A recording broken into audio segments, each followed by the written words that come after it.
Hello, hello.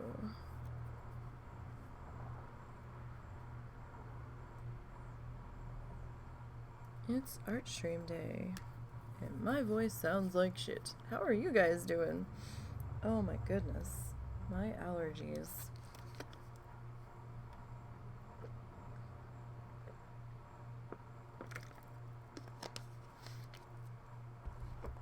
Had to open the window because it was really stuffy in here.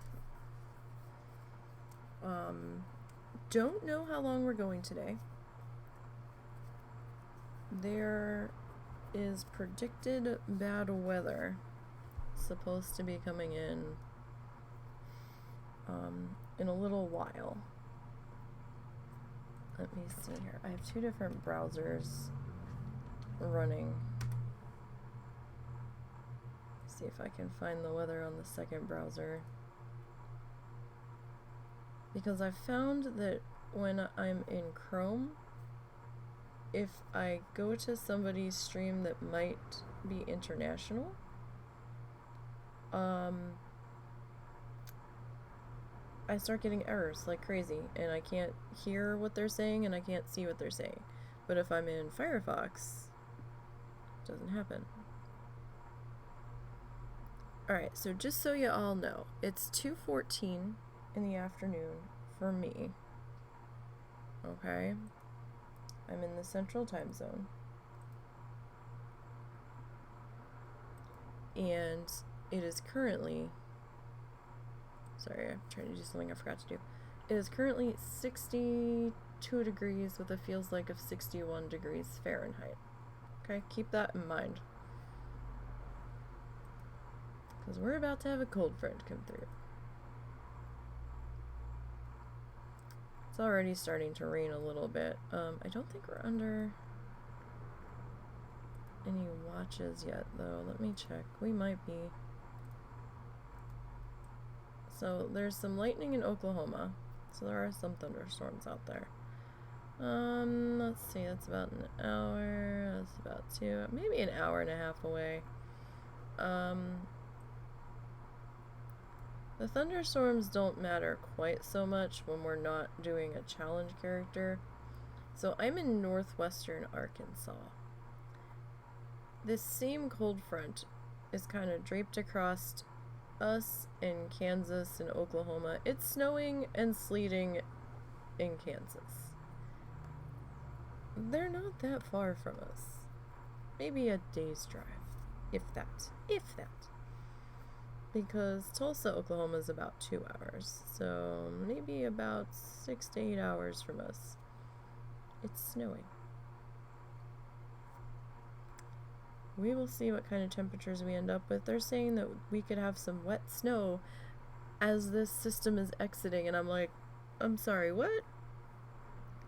You're telling us we could have severe thunderstorms today, this evening. And then you're gonna say, oh yeah, there could be some wet snow on its way out. I'm sorry, what? I don't think I heard you correctly. Looks like it's raining here right now, so we will see. I'm gonna leave that up on another screen, and we'll go from there. So we're picking back up with our needle felting project. Alright. So this is where we're at so far. We got in these couple of trees, and we got in this tree. And I know the highlights are darker on this tree, but they were darker in the tutorial. So we're gonna advance. Oh, excuse me. I have not been up that long. I think I've been up 45 minutes at the most. It was a rough night trying to sleep, and the husband had a really bad night with his anxiety, so I was trying to stay up to make sure he was going to be okay to go back to bed, and then I had to go to bed. So I stayed up with him till about 5 a.m., 5:30. I was originally going to go to bed around 3:30 once I finished what I was trying to do in Stardew Valley for the day on this single-player game, and came to realize that one of the things I was searching for was not on Ginger Island. which kind of made me feel better, but then kind of didn't. But now I have a game plan on how to try to get the other things. I want to break free. Nope. Shit, forgot to mute that. Sorry. Oh, and you're on YouTube.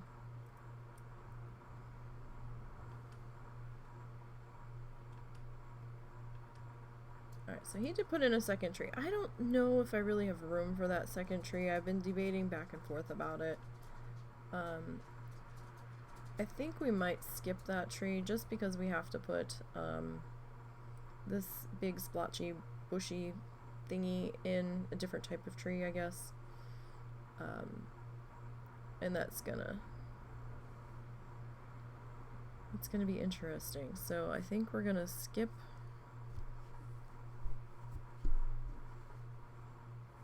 that, but I need to pull you in a little bit there. I need colors. We need all of the colors. Where's our colors? They keep ending up in a different order, so I've got to clean our room so bad. And my craft area so badly. You know, we picked up a second set of drawers, and I think I want them. I think I want them. Russell might get mad, but I want them. We'll put the one that's kind of fucked up in the middle. Because I don't have enough space for all my shit. I just don't. Alright, so set that guy there. Pull out a lump of fiber. Oh. I am just really disorganized today, so apologies. I am tired. I am really tired, you guys. It's been a long week. A lot of late nights, early mornings. I'm tired. Doing a lot of cleaning because the whole house got trashed. So, like, we had the plumbers come this week, and they fixed the things. So, I mean, that was good that they fixed the things and we have a functioning bathroom again. So that was good. But, like, all the stuff that we had crammed into the bathroom and, you know, on the shelving behind the toilet and under the bathroom sink and all that had to get ripped out. And, like, my dad's shower chair and stuff, all that had to come out of the bathroom so that they could work. And so it was out of the way. And then, you know, we had, like, cleaning chemicals and stuff that next to the toilet because we didn't have anywhere else to put it. And then we had a whole bunch of stuff under the kitchen sink. That all had to get ripped out quickly. And then we had some stuff in our laundry room. That all had to get moved because they had to redo the exit sewer line under the entire house for all of the things. Or at least look at it to see what it looked like. And so everything kind of just got ripped out and shoved wherever. And then, you know, they were tromping through the house in dirty boots, and I don't blame them. You know, it couldn't be helped. It's fine. I'm not mad about it at all. You know, it's how it goes. And, it just, everything was a fucking mess. So, I had to really deep clean the bathroom from all of the sewer backup and everything. And then I had to clean my parents' room. I didn't deep clean their room, I just vacuumed really good and I shampooed their rug and I vacuumed and shampooed the hallway going towards the bathroom, and then I had to really clean it's our dining room, but it's not big enough for a dining room table and to still be able to function to get around it, so it's more or less like a catch-all bulk storage area. Basically, it's where we store stuff that has nowhere else to go, for the most part. So we really don't have any storage in this house. We kind of have the attic, but it's more of an attic crawl space than an attic. Like, there's no steps or ladders that go up to it. We have to get a step ladder or something to climb up there, and that's a whole ass thing too. But so I had to reorganize our quote-unquote storage dining room area and then I had to vacuum that rug really super good, and then I had to shampoo that rug. I did that last night. I still have to go through our pantry. That still needs to get cleaned and reorganized because the mother-in-law came back on, oh god, I don't even know, Friday, and kind of made a huge ass mess digging for shit that she was taking with her, and it was just the whole thing. So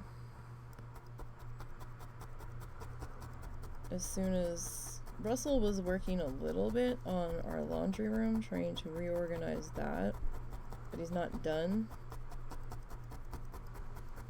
because he ran out of give a damn long before I did, and I was busy yesterday. But what he's working on, if I try to go in there and work on it now, he's gonna be all, nah, you touched the shit and I can't find it. So his goal is to finish the laundry room. I'm just making some little toofs here because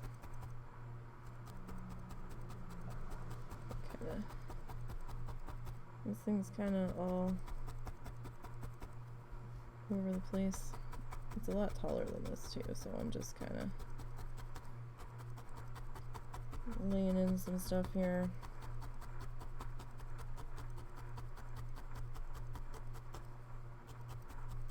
And it's probably going to come over the edge. We might lose some of it. That's fine if we do.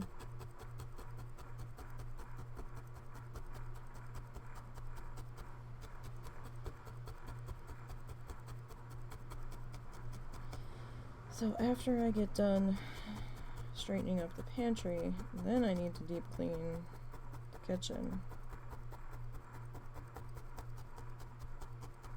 So it's kind of like getting our spring cleaning in now.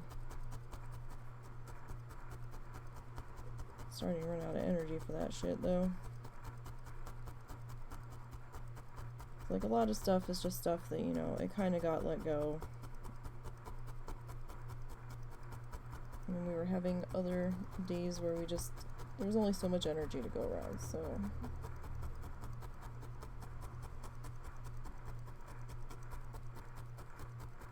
I was hoping my husband was going to get the laundry room finished up today. However, he had to take my dad back to the emergency room to have them remove what they had shoved up in his face to try to get his nose to stop bleeding the other night when he got rushed to the emergency room over that. And he had to kind of put like pressurized cotton that they expanded all up in there. He's on blood thinners, so it's a little extra concerning when he starts bleeding from places and it doesn't seem to want to slow down.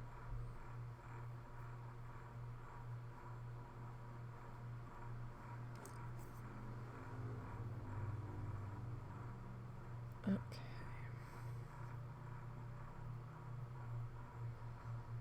So this is gonna kinda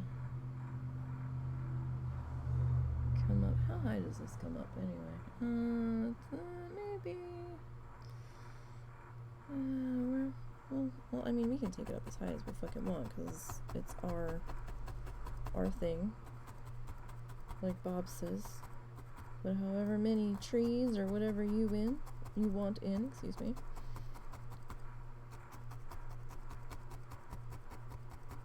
Because it's your painting.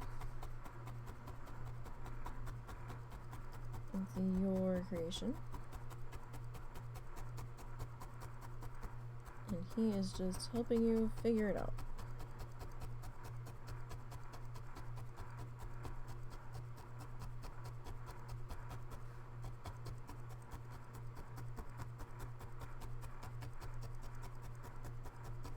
So it is Sunday. It doesn't feel like Sunday because I've been all over the place this week, but it's Sunday according to the calendar at least. So I hope you all had a good weekend. I know I've been kind of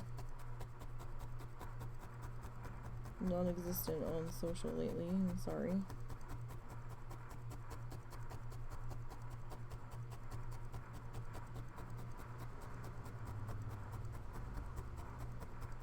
That just tends to happen sometimes.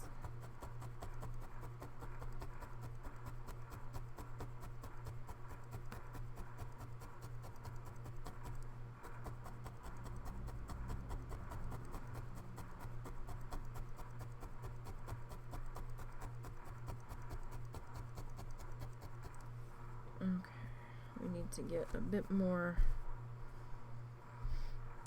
green in there. Getting a little fuzzy up there. We might have to go back in and add us a little bit more blue to that upper edge when all is said and done.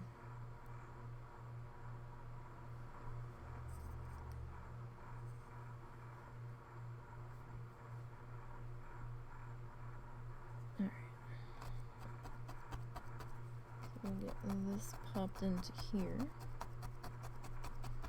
Yeah, so I hope you guys had a good weekend. I hope it was all your weekend dreams could be.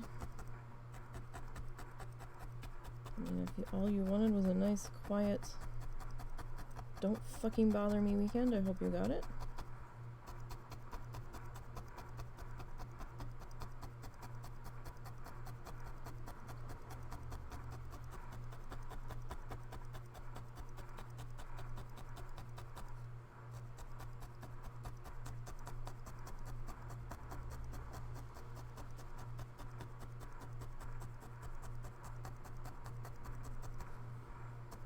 Sometimes those are hard weekends to get.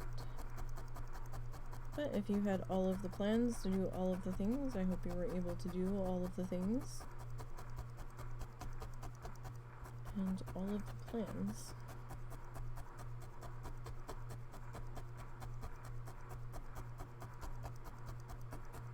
Sorry, dark on dark is kind of hard to tell if we're actually in the right spot. Alright. I have a feeling I may need to fluff some more of our dark green.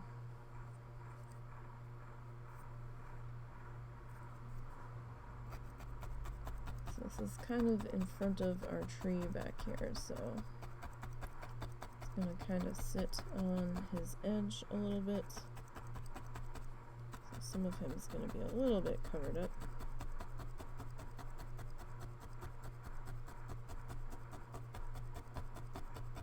Just a little.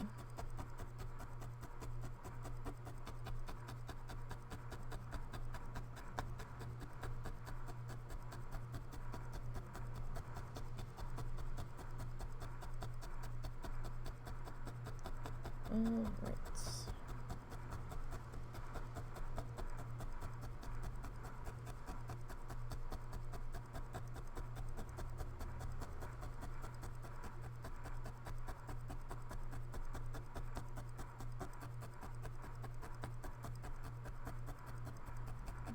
That all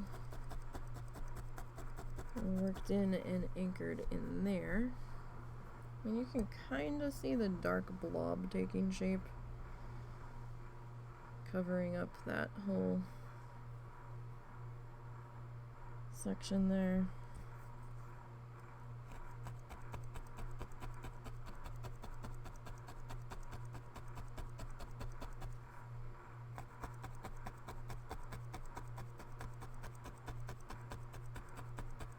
Kind of, sort of.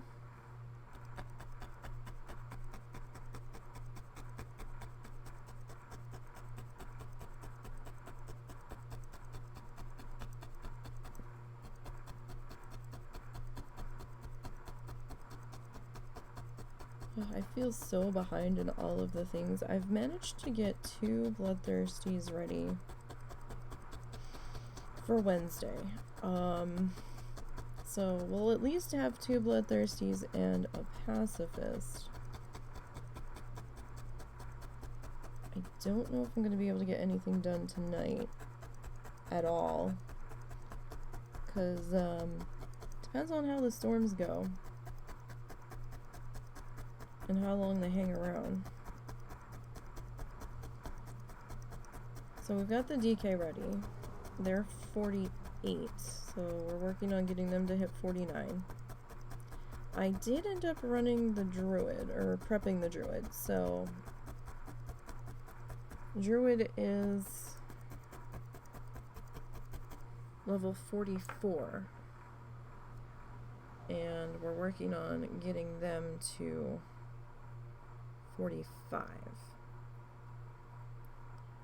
Now my next dilemma is, who do we bring in next? Because we've got the Warrior at, what did they hit? The Warrior hit 37 this week, right?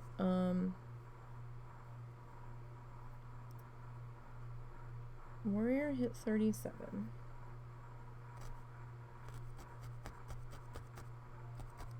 The Shaman hit 39.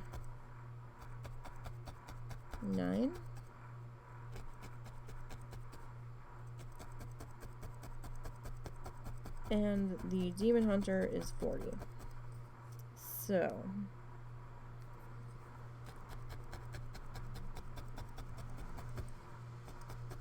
it's kind of like, well, what do we want to do? Does the Shaman sit a week? Does the Demon Hunter sit a week? Somebody's probably gonna sit, just because I don't have enough time to get everybody leveled and still have some time off. Like, I am hard trying to stick to not having to do anything Challenger related on Tuesday at the very least, just so I have some downtime.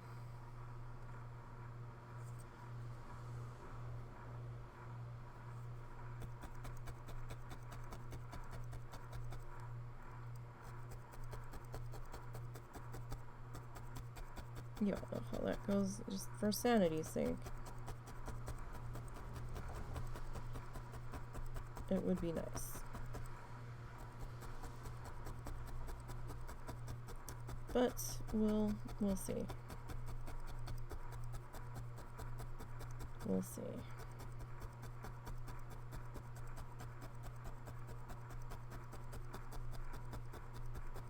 Because I really don't want more than 2, if we can help it, in Shadowlands at the same time, but I think we might. But, I don't know. My patients are already pretty thin in Shadowlands, so mostly because of how long it takes to get one through there.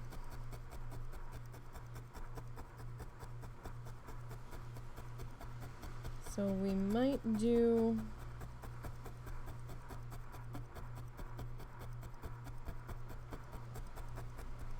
we could sit both the Warrior and the Shaman this week. And just kind of focus on the DK, the Druid, and the Pacifist, and the Demon Hunter. Although, I'm kind of thinking, what if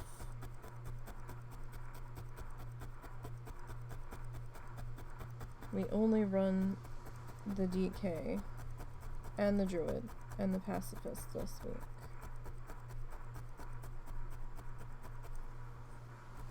I mean, it's kind of like a cop-out though. But everybody's so oddly bunched up with each other.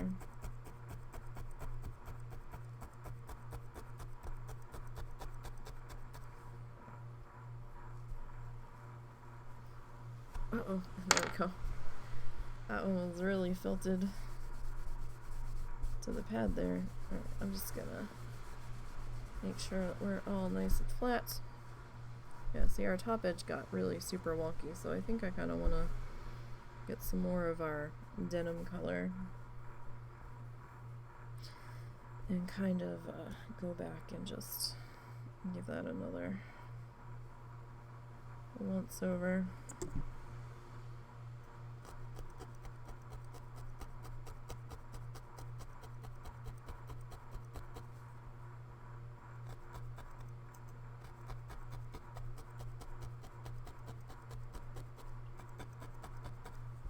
I'm just trying to fill out the bottom of our shrubbery here.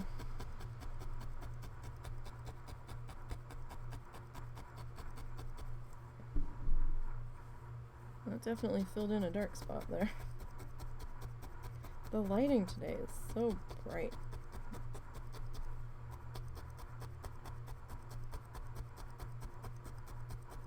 I kind of want an aught light.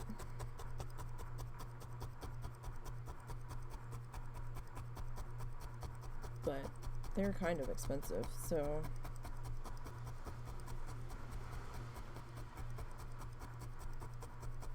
it's kind of on my craft supply dream list.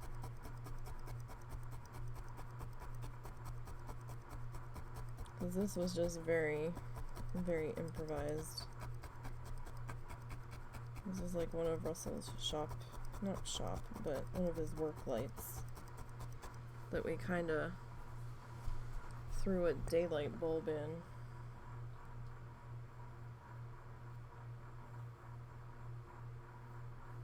Just to try to make the colors seem a little more colory.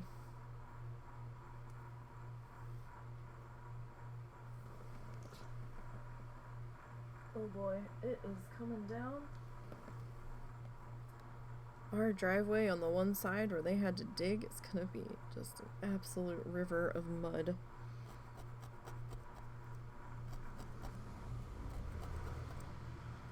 Oh boy.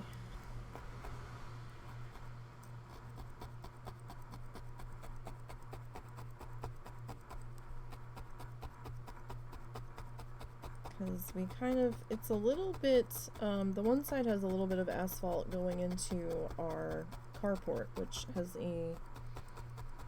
like a cement slab. The rest of the driveway, because it's kind of like a horseshoe shaped that goes around behind our house, was gravel. Excuse me. It was gravel at one point. A lot of the gravel had gotten washed into the grass and, you know, went places. We have no idea. So we kept trying to replace it. But we didn't have any sort of like lawn border or anything to try to keep the gravel from going down the hill. And so I think eventually between driving on it, it got embedded in the ground, and rain and snow and everything, it just kind of vanished. So get off of there. Don't know what you are, little piece of fuzz.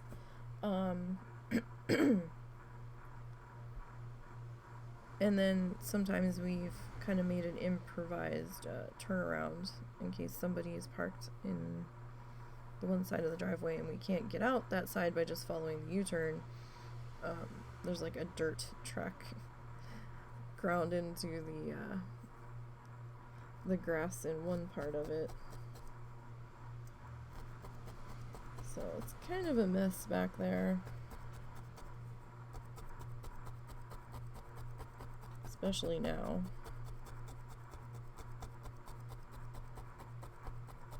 Oh, and we didn't end up doing our free spring cleaning last year. We were gonna, but every week we were gonna call to schedule it for the following weekend. We were looking at the weather, and it was gonna be shit weather every day. Because you can't put it out early, you have to put it out the night before. And like, so many Sundays it was just gonna be absolute shit weather, and I'm like, what the fuck? Or we had other stuff going on and didn't have time to lug it all out. So we started piling some stuff onto our trailer,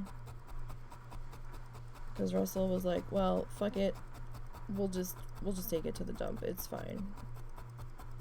It'll be like $10-30, something like that. He goes, and then I can do it on my own schedule, I don't have to be up to dragging it out on someone else's. And I'm like, if you're sure. He's like, yeah. So we started putting just a few things on the trailer, not very big, and now it's raining, so I'm like, oh good. Oh good, because we have to do some yard cleanup.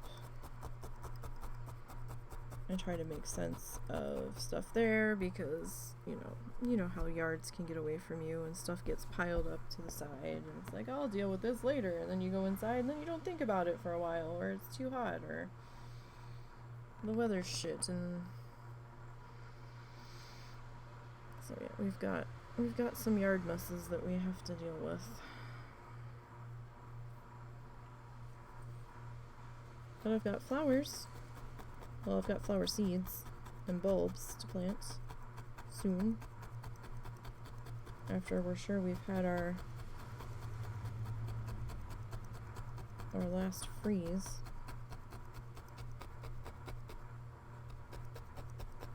Sorry, I just want to make sure that this is good and filled in. Oh, the neighbor's heading somewhere. Kind of an odd time for him to be heading anywhere, so hopefully the truck won't run for 20 minutes.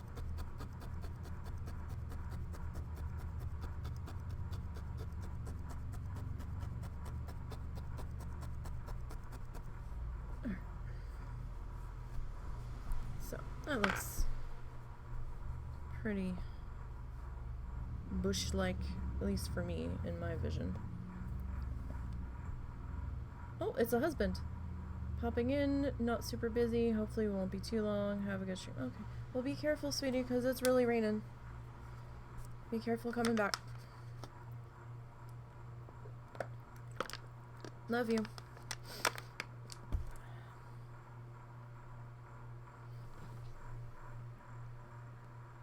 Be careful in the muddy driveway if you turn around in it. Alright, let's advance that a little bit. So he had a little bit more air in there than we did, but that's fine. Okay, so we need to put in our next little splotchy thingy.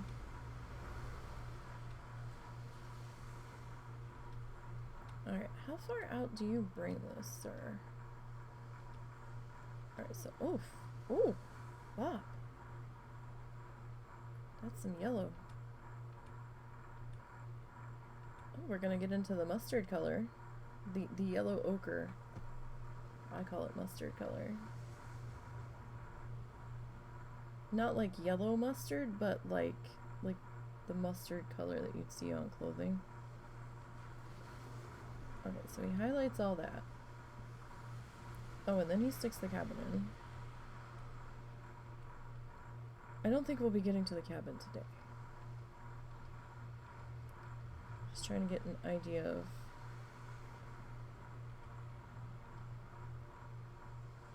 Okay, so he puts a shoreline in front of it.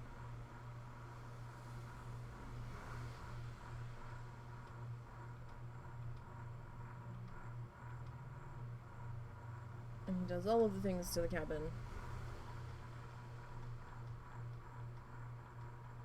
He brings something around the front of it, though. Okay, so that's gonna be dark. Okay, alright. Look at that, the paint is vanishing off. Okay, Bob, so this is what we're gonna do.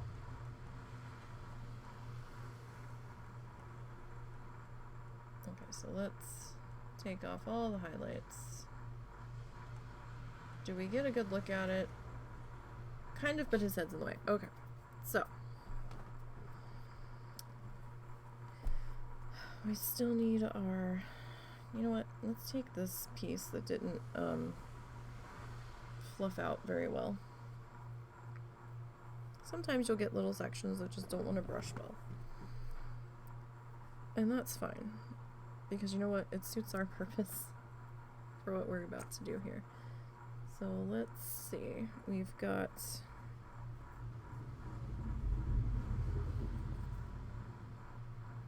we're gonna put in our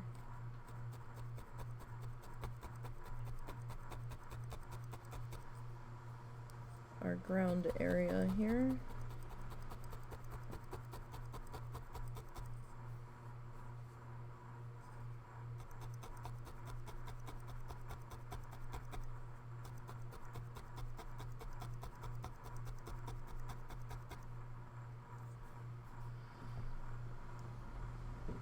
Oof.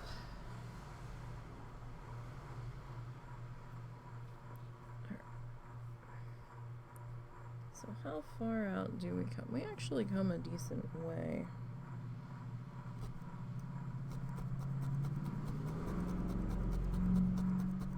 So it's raining and the window's cracked open, so all of the sounds are gonna probably be extra obnoxiously loud, and I do apologize. There is only so much I can do about that because of the road that we live on.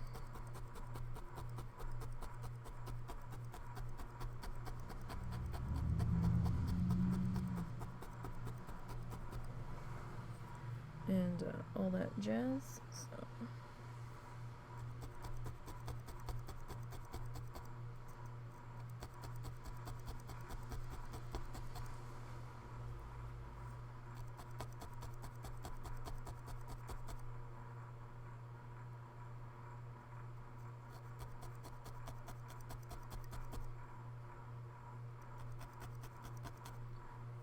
Not really, it's kind of a sharp angle, but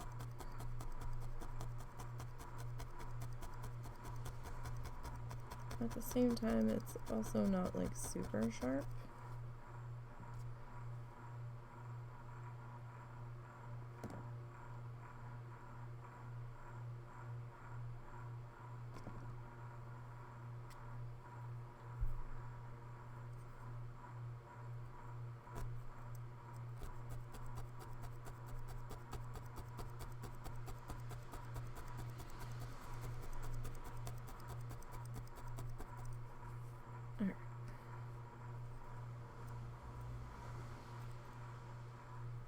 And it is kind of sharp.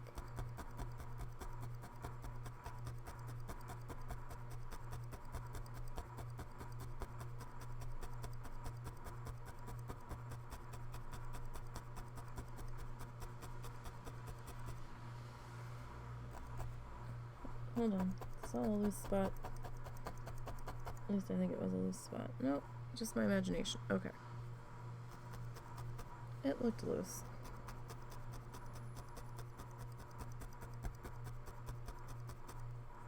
Okay, so now, let's see here, let's try to gauge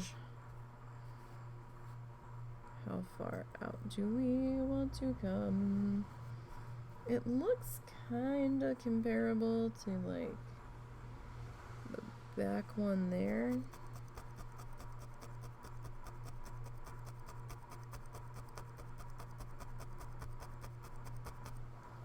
So maybe about there, and we'll kind of start to bring that in a bit. You know, except to try to do it a little bit straighter.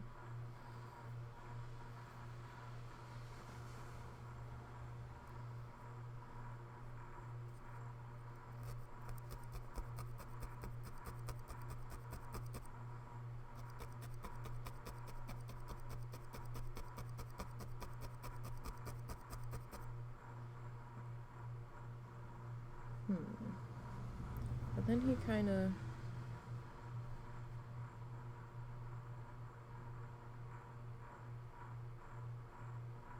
hang on, let's look at this again.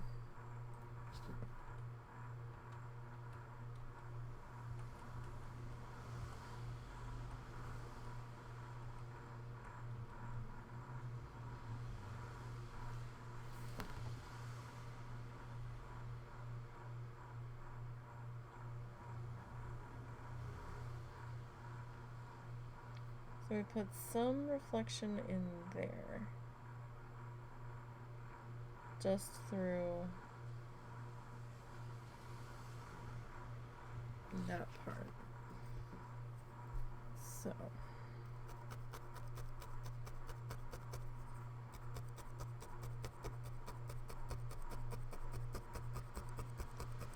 Interesting. Now, I really can't, I'm not good enough to try to figure out the reflections on this where it would, and still make it look semi-decent.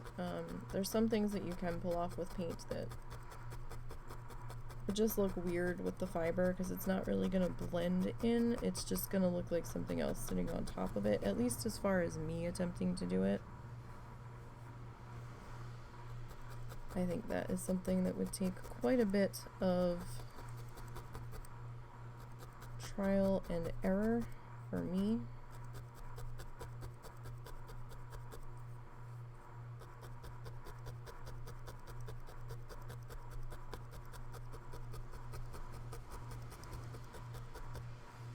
Alright, let me just pop this guy up here.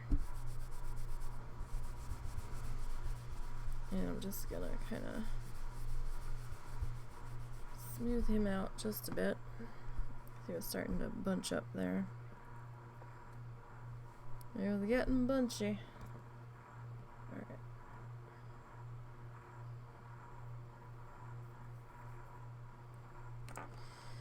So, about yay.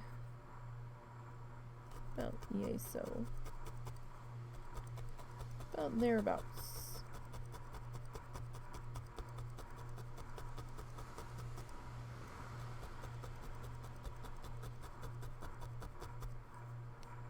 And then we'll start to bring that around. Maybe we'll come a little bit further.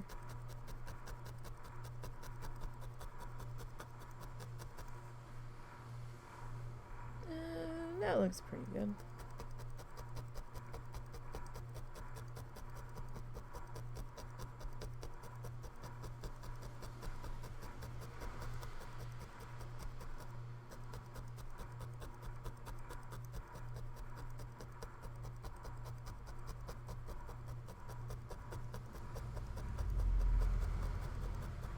Then we're gonna have that weird swath of dark coming across there.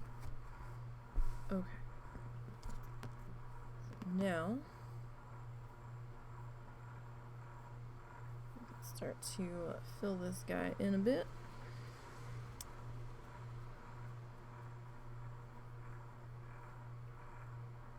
Okay.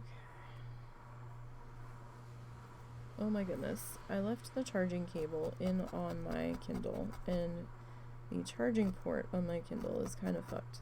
So, but I've also had that for, I don't know, because that was a replacement one. 2 years? 3 years?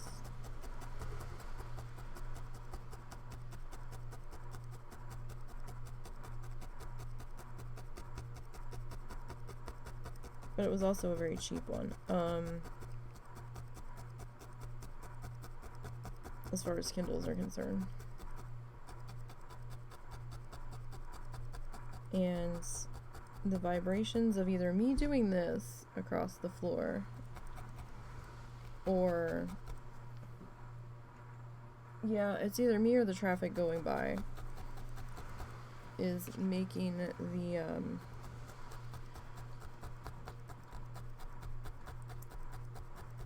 it's picking up the vibration, and I keep hearing go boop boop boop boop.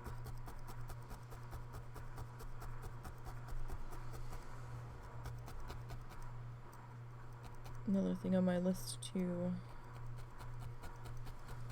replace eventually.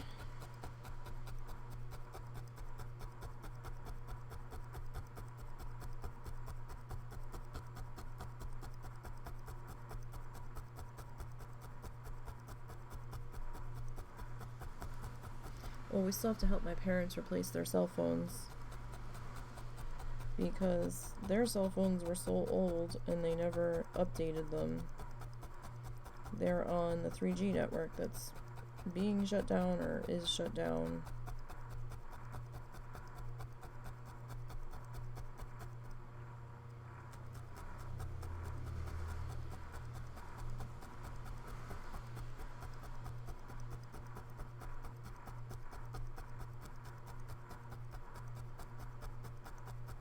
Dad was trying to have Russell help him deal with that the other night, and then other shit happened, and we just haven't gotten back to helping them sort that, I think, or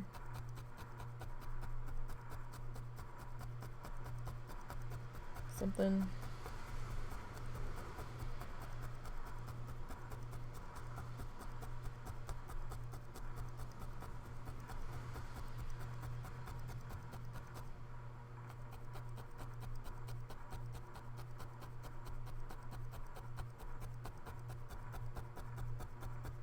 Something to that effect, because the parents did track phone. I did track phone for a while too, but it started to get to be a fucking pain in the ass.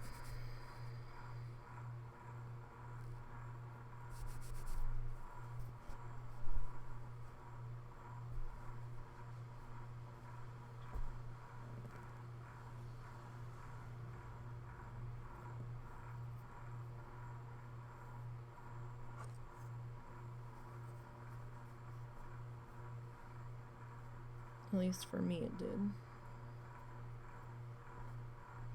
How high up does he... Okay, so he kind of has like bushy things coming off of it, but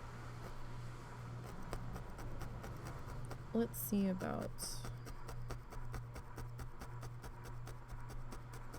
getting in our ground first.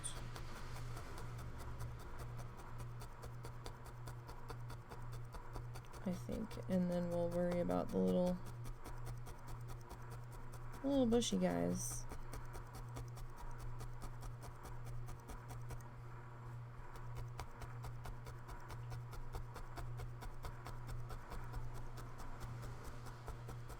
Boop boop. Sorry, the damn charging cable. I might have to get up and unhook it. I just don't feel like disentangling myself at the moment.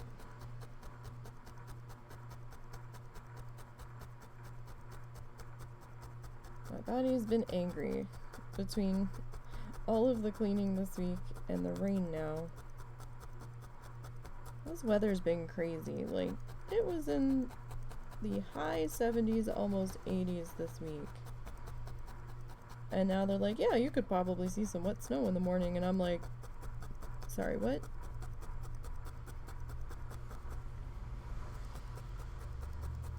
Oh, sweetie, are you still there? You might not be there.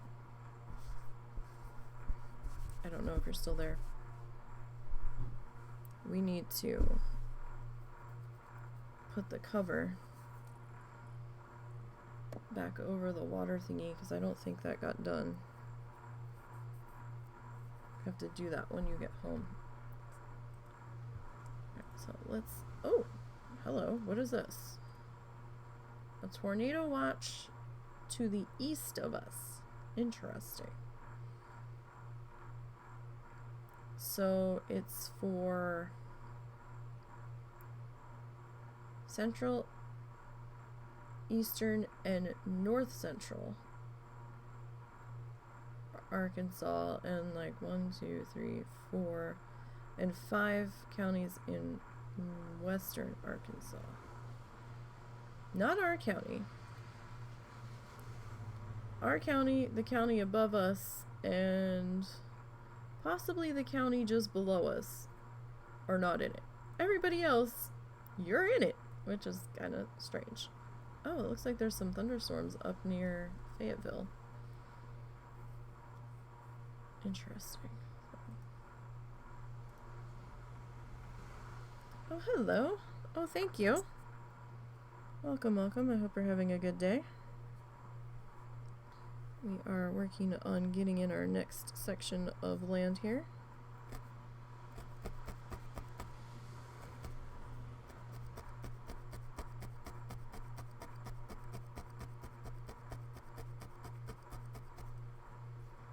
as best as we can. We got in our bush, our tree bush, or bushy tree, whatever you want to describe it as. We haven't highlighted it yet. We're going to go back and get that soon. But Bob has us putting in a little finger of land here in front of it, or for it to sit on or something. So that's what we're doing in this spot. So the larger color block sections do take a little bit more time. This one we're trying to fill in all of the gaps and stuff. So hope your day's going well. Your day's been a mix of emotions. Hope you're doing well. And it's 9 p.m. for you. Oh wow. So it is 3 in the afternoon here.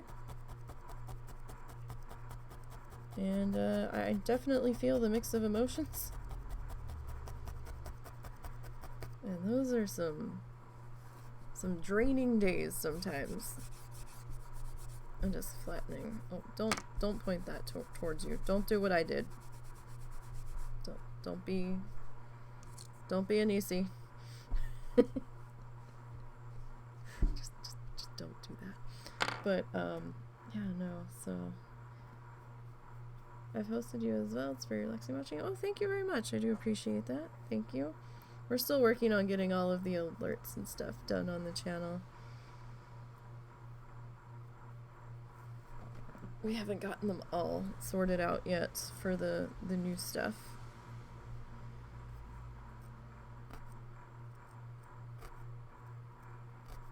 Just kind of trying to stretch that fiber out to cover that gap. So, I had an idea for the raid alert, so the husband's gonna try to work on that for me, since he did the rest of the cartoony art on the channel. He did the emotes and stuff, so he's better at the digital things. I'm not so good at the digital things. I think it's because I need to touch it. I need to touch it, I need to feel it, I need to get messy. I need to feel connected to it, I guess. And so the digital artists out there, you guys are pretty awesome, because I can't. It was a hot mess trying to figure out how to do a vector line art the one day, and I about damn near lost my mind. It took me like 3 days to make the derpiest, simplest bird ever that looked like a cross between an ostrich and a flamingo and a parrot. So, it was very stressful for me, and I was just like, oh god, I can't do this, I can't do this. I'd rather get messy with paint and all of the things. I mean, I still try to do... I try to use digital for some pieces, not in the sense that you might think. I will use digital when I'm doing a painting piece if it's a bit complex and out of my drawing ability, and there's certain elements from certain reference photos that I want to try to incorporate.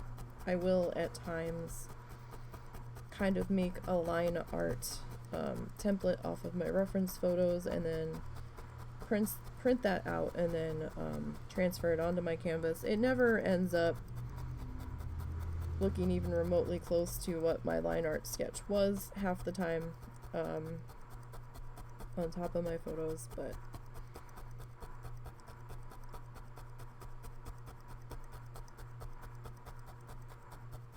we do try sometimes, but the husband's definitely better at the digital things. So we have an idea. Well, I have an idea. He has to see if he can implement it for a raid alert that we're gonna do. We have an idea, or at least I had an idea, for a bit or tip alert. but it involves a little bit of animation, and that's kind of out of both of our wheelhouses completely. He thinks he has an idea of how to handle it. He just hasn't had time or the energy to sit down and deal with it. Because you all know how creativity goes. If your head's not there and you try to force it, it doesn't always work. So you like touching your art too. You're a pen and paper type usually, but you probably want to learn digital someday, and your own art emotes are all from hand-drawn images, which are unique. So yeah, I mean, you know, that's still cool. And however anybody wants to work on it, but since he's already done, like he did the old emotes as well. He did the follower emotes and the subscriber emotes. We did have a mascot of Pinky the sock puppet.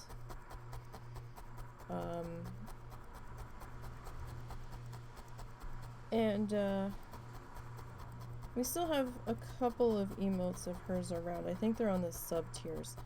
And but I think I want to start moving towards our flamingo theme. I don't see many people using flamingos, so I thought that would be a fun little thing, since I've got like flamingos everywhere outside. I've got a flamingo army slowly building in our planter boxes. I need to get more though, but you know, money, damn it. So but eventually I will have a full-fledged flamingo army in our front yard. I've got a couple flamingo wind chimes and all of the things, so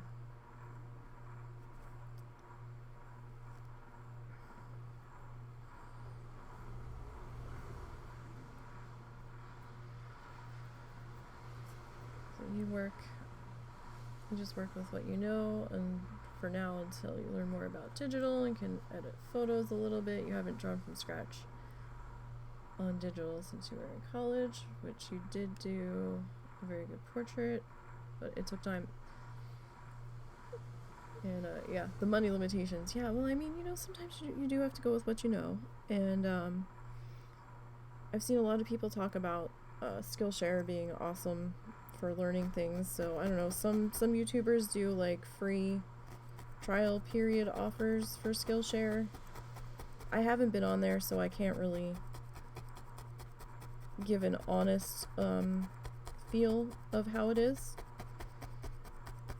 or if it would be all that helpful. I mean, you might be able to just find some decent tutorials on YouTube. I don't know.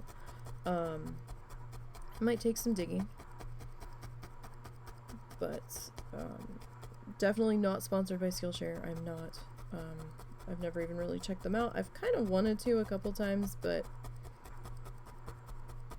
just haven't quite gotten there yet. And I used to love to do line drawings, where you know, you grab your Sharpie marker, or maybe start out in pencil and then finish it in Sharpie, or some kind of heavy black lined medium, whether it's ink or paint or whatever, and just kind of draw your I'm losing my voice now. 1 second.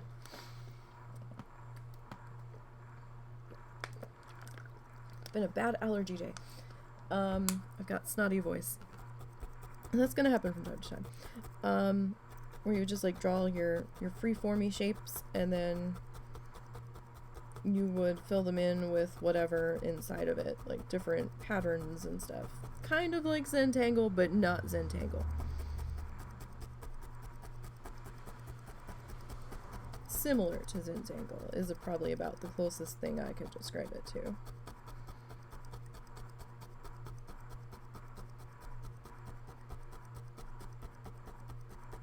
But yeah, I'm like always marveled at people that can just pop out an art piece in like an hour, and I'm like, what? I'm like, how did you do that? I need to take time. I need to think about what I'm doing. I need to do all of the things with it. And I mean, granted, the art that you see on YouTube videos was probably done like over a week. Some of it was probably done a lot faster. It depends on what the medium was. But you know, it's like, oh my god, like Bob pumping out these paintings in like a half an hour. Granted, he did do like 2 or 3 of them before it got to be showtime, so he had it down in his head what he was going to do, and he was basically following the previous ones that he did as his references, so he wasn't just making it up right there. That's what you were led to think, but he actually had done them before it came to recording time. But he had also been doing it for so many years. I mean, it does take practice, it does take time. I'm sure maybe if you were doing something for, you know, 20 plus years, you'd be able to bang stuff out pretty quick too. This though, this takes time. I'm okay with this medium. I mean, mistakes are a little bit harder to fix, but I do enjoy this quite a bit. I like the textures of it. It kind of has like a needlepoint embroidery look to it, but not as complicated, because I can't remember all those different stitches. I just can't. My brain is not wired that way. I'm sure I would have to constantly be referencing some sort of guide of how do I do this again? What the hell am I doing? Kind of thing.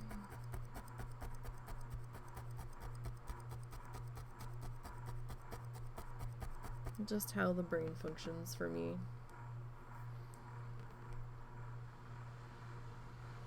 You have to go to YouTube if you really need to, and when it comes to streaming, if you're not tech savvy.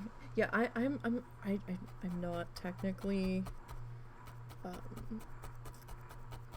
I am not technically gifted in the slightest. The husband and I did have to look up a lot of stuff, which is probably why the channel's not as flashy and bright and exciting with all of the things going on, because, you know, I move at my own pace, and I didn't want to put that much effort in or go to that much trouble if you know, I was just gonna be like a 3-person in the chat room type of channel, and I'm fine with that. You know, we have a lot of lurkers here, and I'm cool with the lurkers. And, you know, sometimes you don't need all of the lights and the bells and the whistles. Sometimes you just need it to be. And, I think that gets lost a lot, where, you know, it starts to become more about all of the fancy instead of just the bones of what it is and what it should be. So I'm okay with not being that flashy. I'm okay with not having all of the things in the chat to keep people occupied with and stuff, because it's not about that for me. It's about what we're doing. And I find it distracting when there's a lot of stuff going on in the chat, to be perfectly honest. But this definitely takes a bit of time.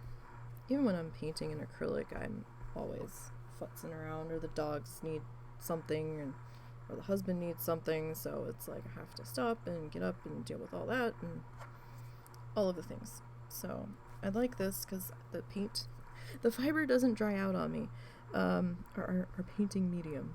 So I do enjoy this a bit. I have a lot more wiggles room with dry time, and don't have to worry about wasting material because it dried out on my palette.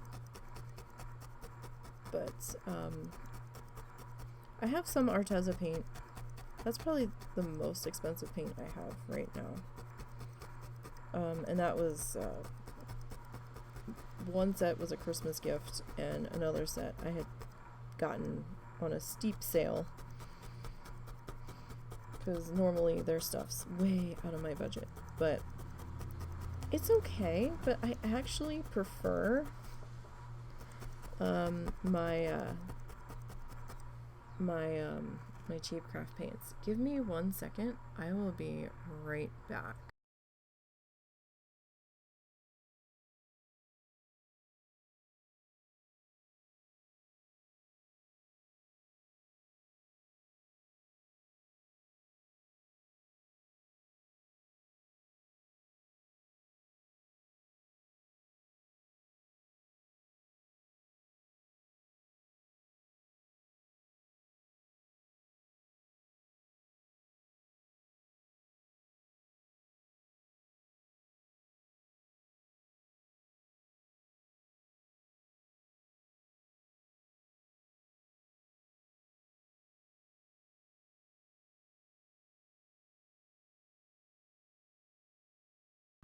Sorry about that. My mother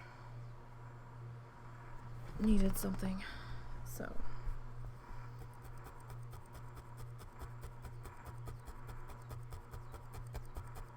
Where the hell was I? What was I talking about? Oh yeah, so yeah, I mean, you know, like I said, distractions happen. I do like to paint, but I much prefer the cheap ass craft paint. Probably because it dries matte. And now I know there are some matte, like, artist tube acrylic paints, but you can still do some really nice things with the craft paint. And I really enjoy them. Like, I like the Arteza paint, but it dries so fast on the palette, like faster than I was expecting, and it dries shiny. So in my work area with my lighting and stuff, it kicks off a glare when I'm trying to work on it, when it gets shiny like that, and I'm like, I don't know about this. I do like the Arteza acrylic watered down a little bit and put on watercolor paper. I do like that, the Arteza acrylic. I will water that down and put that on watercolor paper, and that has a nice feel to it. And I know a lot of people are like, don't water down your acrylics. I'm gonna do what I'm gonna do. You just stay over there. And, you know what? We'll see what happens. Let's experiment. Let's try something different. I'm not watering it down and putting it on canvas. That does look terrible. Because then it just, it doesn't always work well. You know, I don't like that look. I don't like the watered down canvas splotchy streaky look. That bothers me. But let's see, you've been doing art since you were a kid and took it seriously since you were a teen, and a grounded way to think about it. Yeah, the doggos, we got 2 doggos. One's a little gimpy because he injured himself back in September, I think. September, October, somewhere around in there. Let me see if I can get this down without all of the thumbtacks flying everywhere. Oh, plaster walls and thumbtacks don't mix. Let me tell you that right now. So they didn't really go in. Oh yeah, totally. So this is the Arteza acrylic paint. Watered down. Not like super watered, but watered down enough, and on watercolor paper. So, you know what? Experiment. I hate when people kind of, maybe not necessarily gatekeep, but are kind of snobbish about like art supplies and how you should use them and stuff. I mean, and yeah, some, if you really want to know what specifically they're used for, that's fine. But it's okay once you know what you should do with them to kind of stretch out and see what they're also capable of doing. So I mean, it's a little bit, it's bigger than I'm zoomed in, so that's it sideways. It was inspired by World of Warcraft in Nagrand from the Burning Crusade expansion, where they've got all the floating islands and stuff in the sky, and some of them have some waterfalls dripping off of them and stuff. So I was really happy with how my clouds came out. The clouds took a lot of work. I labored over this for, I think, several hours, if not a couple of days. But yeah, it's just watercolor paper. That's all it is. And this was not expensive watercolor paper. I think this was just like a cheap Canson pad that I had gotten on sale.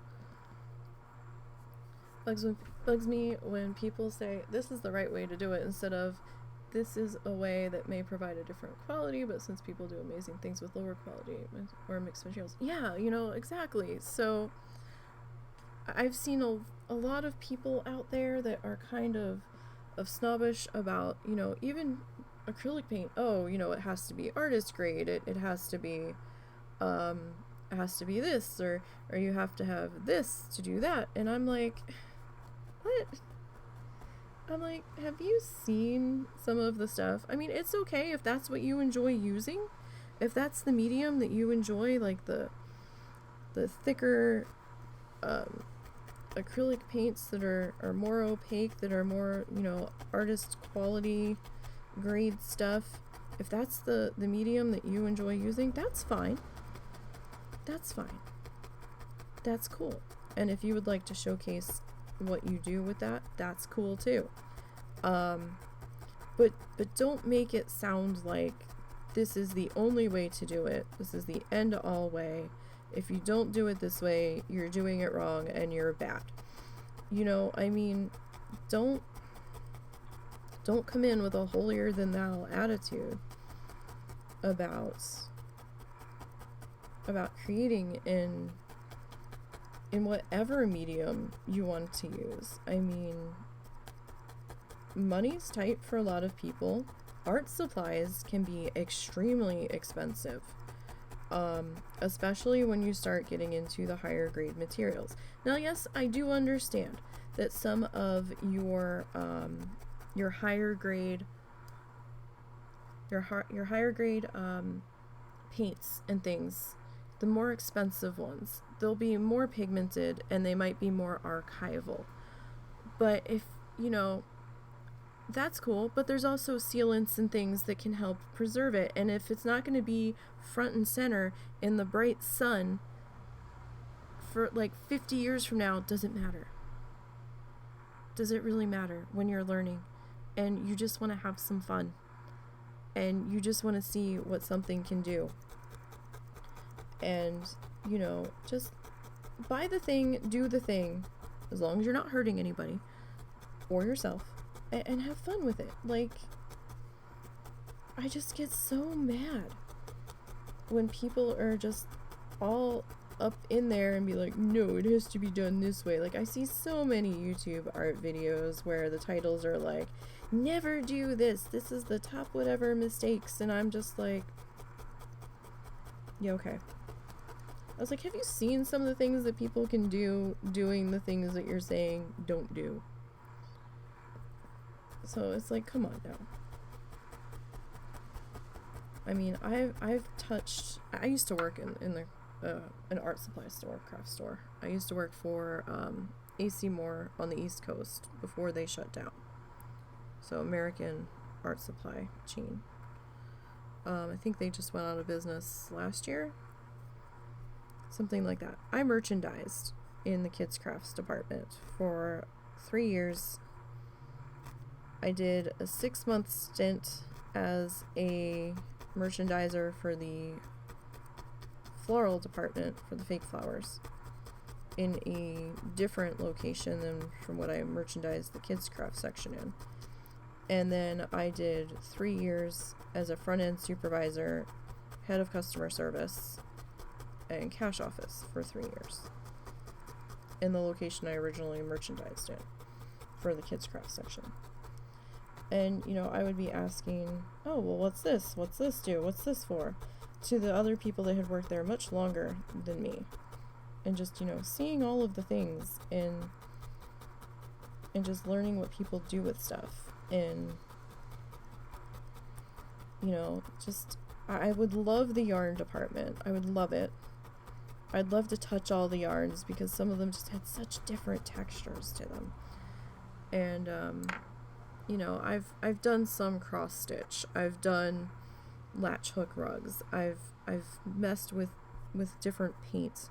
The only thing I really haven't messed too much with, which is kind of funny, but it kind of intimidates me, is watercolor. It shouldn't, because I've watered down acrylic paint and used that, but watercolor intimidates me something terrible. I have a whole bag of it. I keep buying it because I'm like, yeah, I'm gonna play around with this, and then when it comes time for me to sit down and do some art stuff, I'm like, I'm afraid to touch you.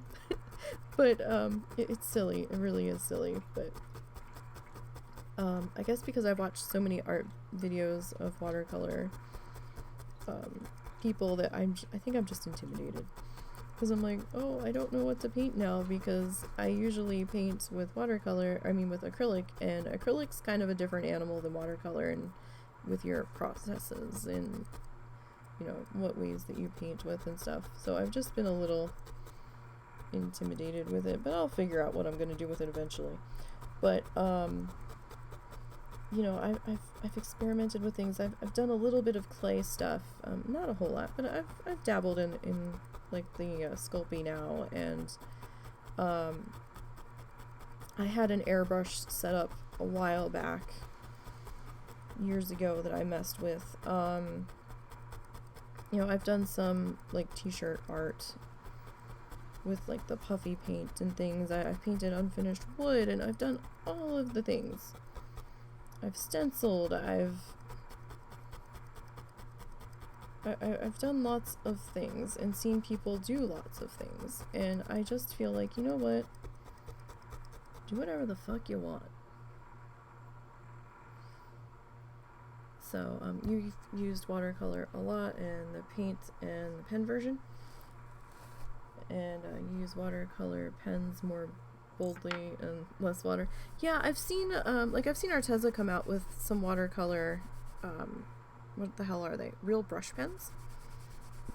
And I was really confused about them, because I've seen, I haven't been inside an art supply store in eons. Well, not eons, because there is a Joann's, but I guess I consider Michael's, or, you know, well, I was in Hobby Lobby, but whenever we go in now, the husband's with me, and he doesn't like to dick around, shall we say, when we're out, and when we need to get stuff. I haven't been in Hobby Lobby in like 3 years, though. At this rate, I'm not gonna shop there anymore for reasons. But like, I wouldn't really have time to look. Because I could be in there for like 3 fucking hours, not gonna lie, just touching all of the things and reading what the things are for. And I've never really gotten into rubber stamps, but for the real brush pens, I always just kind of equated them to be like rubber stamp pens, and I really didn't understand. I was like, are these calligraphy? Like, what the hell do you do with these? And then I saw them do a video with it where they put it on paper, I guess on watercolor paper, and then they took one of their water brushes and then they went over it and kind of feathered it out, and I was like, oh, that's what you do with them. I was like, okay, alright. So, I mean, it's not a bad idea to know the base purpose of how an art supply is used, but don't make it sound like that's the end-all be-all purpose for using it. Is I guess the point I was trying to make. But I was like, oh, that's neat. And I do like the fact that if you sign up for email from Arteza, they do send you a lot of promo shit, and oh, this stuff's on sale, oh, this is our new arrivals. But they also, I think once a month, or periodically send out, sorry, this one section's being a little fussy. I keep getting breaks in the, where the fiber's laying down. They will send out like a tutorial for free in your email for stuff like hand drawn step-by-step stuff. And I think that's kind of neat. I do like that they do that.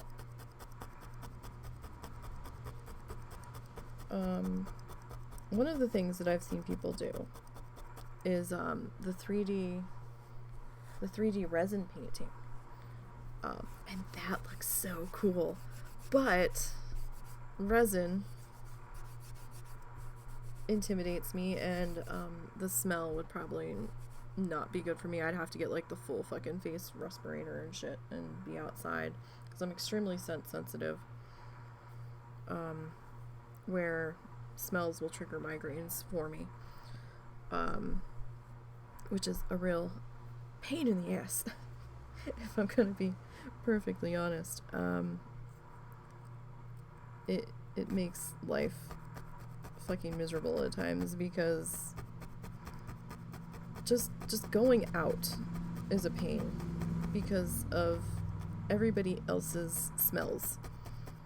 Like, and I know that sounds weird, but like, shampoo has a smell, lotions have a smell, hairsprays have a smell, and then perfume on top of it, even deodorants, body washes, all of the smells. Air fresheners in vehicles, air fresheners in hotel rooms too. Sometimes those are a problem for me.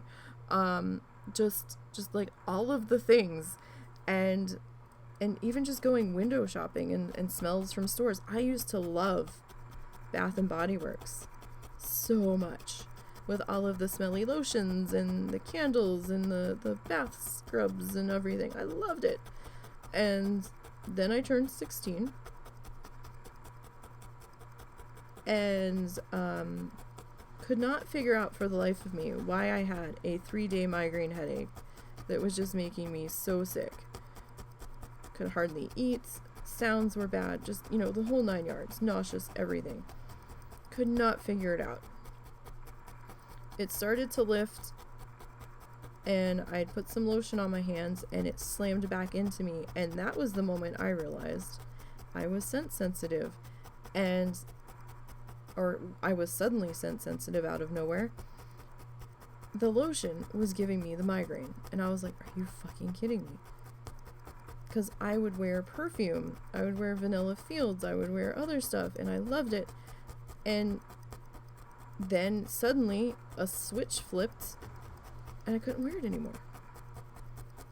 Could not do it. It's so bad that I have to pre-smell anything that comes into this house. Like, I have to smell the husband's deodorant before we buy it. I have to smell body wash. I have to pre-approve smelly stuff that my mom wants to do. Like, I love my incense, but there's like 2 things I can stand the smell of, maybe 3. All the other smells I can't do it, because there's a heavy perfume chemical undersmell to it, and it kills me. It just kills me. And like, it's not like just a regular headache. It'll start out as a regular headache, but if I'm around the smell too long, that starts to trigger it, forget it. I'm done. Like incapacitated, laying in bed, done. Where sound will be too much. Me talking is too much, and I'll start slurring my words because the sound of my voice is just so bad. And the effort to move my face to talk will hurt my head. Sometimes light becomes a big problem. Definitely sounds, and then if it gets to that point, I can't eat, because then I get nauseous, and it's a roll of the dice as to whether or not I'm gonna be sick. I usually will get sick. If it gets to the point where I'm afraid to eat, then it's like, fuck. But yeah, it's such a pain in the ass, because I know that I must be a fucking trial to live with for the people in this house. Because the mother-in-law loves her smelly shit. And I'm like, yeah, no. We can't be doing that. Because people talk and rave about how much they love the scent of lavender. I can't do lavender. And I can't do lilac, and I definitely can't do lavender and lilac mixed together. And we just can't do that. Like, mother-in-law loved her smelly shit, like laundry detergent, dryer sheets, fabric softener. Loved the smelly shit. I can do the regular Bounce brand dryer sheets, just barely. I can tolerate those. Can't do the scent pearls. Can't do the scented laundry detergent. Can't do the scented fabric softener. Can't do any of that. Can't do it. And I begged her, can you please get the unscented stuff?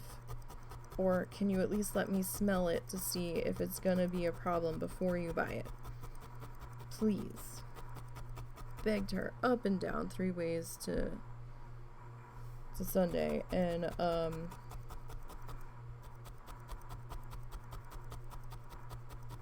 she's like, oh yeah, I won't use it anymore, and then she would use it, and she would use it liberally. And whenever she did laundry, I was noticing I was starting to cough really bad. And I was telling the husband, I'm like, is she doing laundry? Because I can't with this. And he'd be like, let me go see, and he'd be like, yeah, she's doing laundry. And she would always forget that she wasn't supposed to do the thing, and she would do it anyway. And sorry, I'm just cleaning up this edge here. It's starting to get a little off of where, well, I guess that'll be alright. It got all kinds of stretched out and warped a bit, so it's okay. We'll lose a little bit when we clean everything up in the end, but like, it would make me cough, and there had been suspicions that I might have had asthma several years ago, and the one doctor's like, yeah, you really need to get her tested for asthma, and I think my mom blew it off, because she's like, oh, she doesn't have fucking asthma, and she's like, whatever. But I think I might, to a degree. At least certain smells I seem to have an asthmatic-like reaction to at times, on top of everything else. Because things came to a head one day. We were outside with the dogs, and she had laundry hanging up outside on the clothesline drying, and she had used all of her smelly shit on it. And the wind kicked up and blew in our direction from the backyard where everything was hanging up. And like this lilac and lavender scent just slammed into me, and it took my breath away, and my throat like immediately closed. I was coughing. I was red in the face. I was coughing so hard. Russell thought he was going to have to take me to the husband. Thought he was going to have to take me to the emergency room, and he's like, "Are you okay?" He's like, "Oh my god, what's going on?" I was like, "I don't know. I can't stop coughing, and my throat feels tight and shit." And we had some Benadryl, so he's like, "Here, take some of that." So I took some of that. He was on his way out to go somewhere too, and he's like, "I don't know if I should go now," and I'm like, "No, go." And he's like, "What the hell was that about?" I was like, "She did laundry, and the smelly shit scent blew up this way, and that I've repeatedly asked please not to use that." And so he kind of laid into his mom, and I think before he left, he threw all of it away. He like dumped it all down the drain, and he's like, no, I told you we're not doing this. I told you not to use this. And I think I had like a wet face mask on just to try to block the smell so I could breathe a little bit easier, and it was terrible. But like that scent has that sort of reaction to me, but other scents I just smelling them is bad. We had to do a road trip to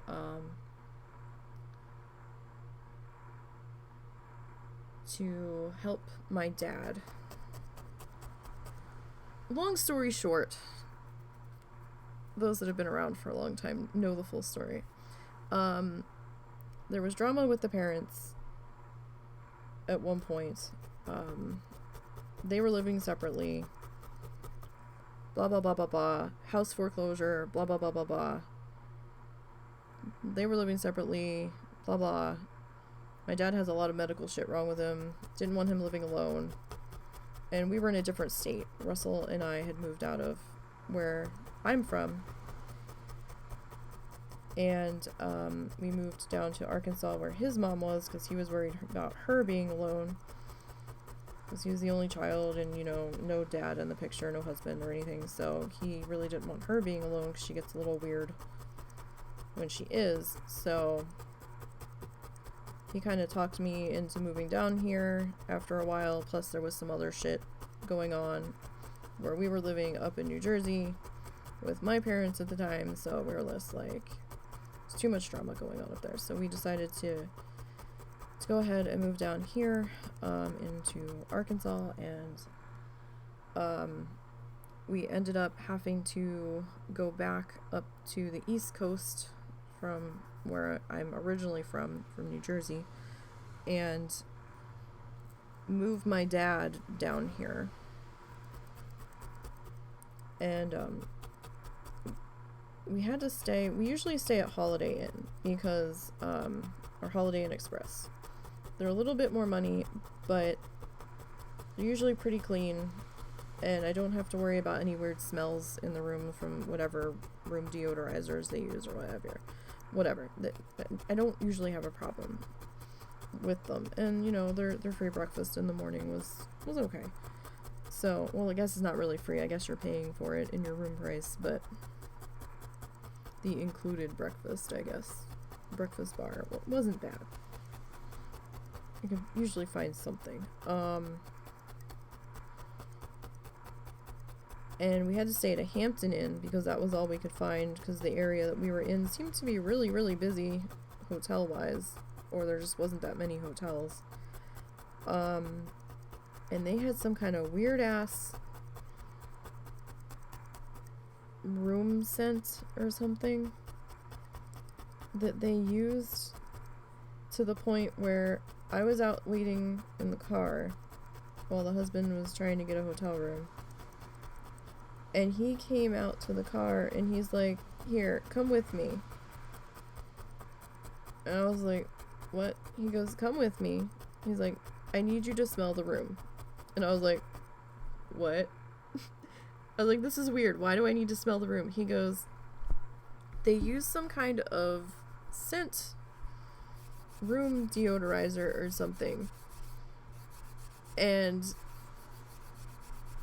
I told them at the front desk that I need to see if this was going to be a problem for you before we fully commit to the room, because he goes, "I can smell it," and he goes, "It smells a little strong." And I was like, uh-oh, because we didn't know if we were going to have to get back on the road and travel further to find a different hotel. And so I walk into the room, and it definitely was noticeable. It wasn't like a clean smell. It smelled like weird-ass imitation fake cherry scent, which was really bizarre. And I'm like, what the fuck is this shit? And it was definitely a strange smell. This one section just is refusing to cover up. It was definitely a strange smell. I'll say that. But we were both so tired from driving. Well, he was doing the driving, but, you know, road trips are stressful for us at times when we don't know where we're going. Because we were taking a way that we hadn't taken before. And, we had been stuck in traffic for like an hour and a half of just barely crawling because of, I don't even know why, if it was just there was an accident, I think, and it was like backed up for like an hour easily, where we were just sitting, and he wanted to be out of the car. I was kind of tired of being in the car, and I stood there just kind of smelling the room for a few minutes, and I was like, you know what, I'll fucking cope. And I was like, I don't have an immediate migraine, but the smell's not pleasant. It is a bit off-putting. Maybe I'll get used to it. It didn't really bother him all that much, but he was concerned I was gonna have a incapacitating migraine, and we still had quite a couple of days of driving ahead of us.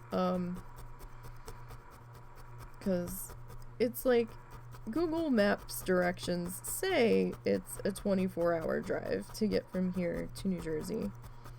But we don't drive nonstop. We stop, we get out of the car, we stretch our legs, we get snacks, we go to the bathroom, there is traffic.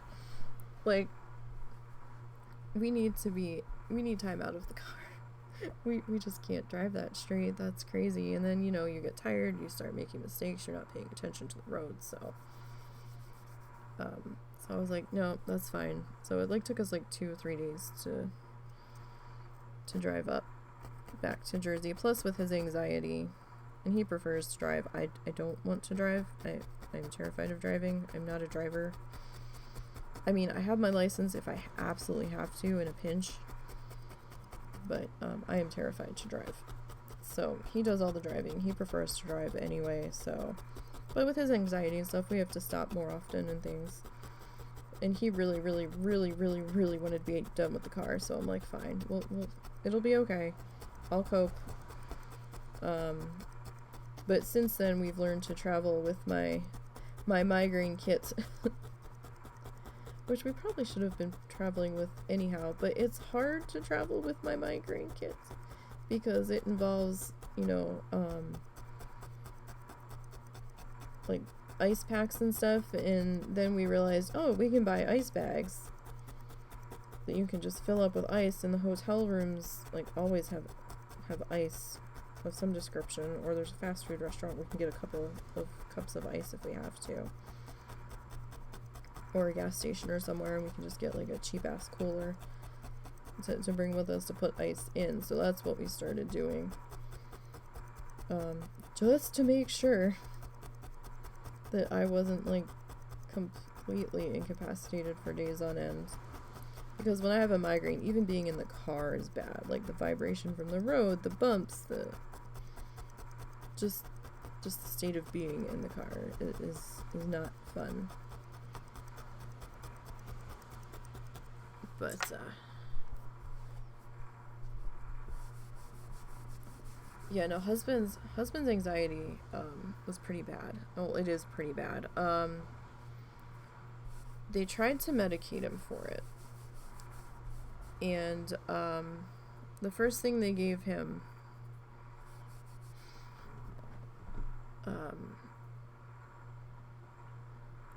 was this the first thing they gave him? I don't remember. I feel like the first thing they put him on to try to help was Zoloft. They told him that he had to take half a pill for a week because he had to work up to it. And then after like a week or 2 weeks of the half pill, then he can go to a full pill. You get motion sickness often and transport. You try your best to afford it, but windy roads don't help. Yeah, there are very many windy roads and up and downs because we're in a mountainy area. So the elevation changes really bother the husband. So when we have to drive through Tennessee or even parts of Arkansas where the roads are windy, windy roads plus elevation changes really don't do him any favors. He starts to get upset with them and everything. So we have to stop a lot when we're traveling. So we have to factor that into the time it takes to go anywhere. And he doesn't want to fly. I don't really want to fly either. The last time we flew was when we went on our honeymoon. When was that? We got married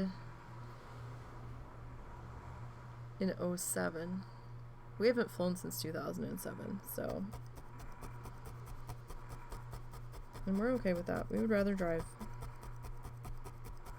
That way we don't feel trapped in a plane.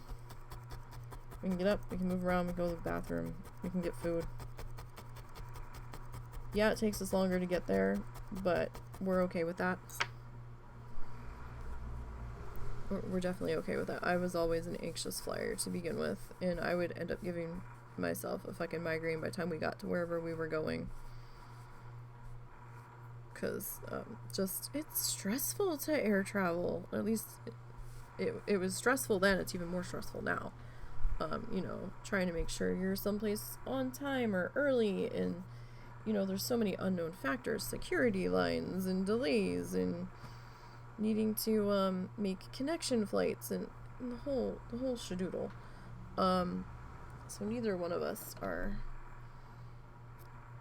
good airplane travelers. It's just too much for us. This section is just being so dang fussy about filling in. That's okay though. We'll get it. Just gonna take some time. We'll get there. But, yeah, so he's got, they had started him on Zoloft. The first week was great on the half pill. He was doing really good. We both felt like things were going to return to some sense of normalcy. And then he started taking the full dose, and things took a turn.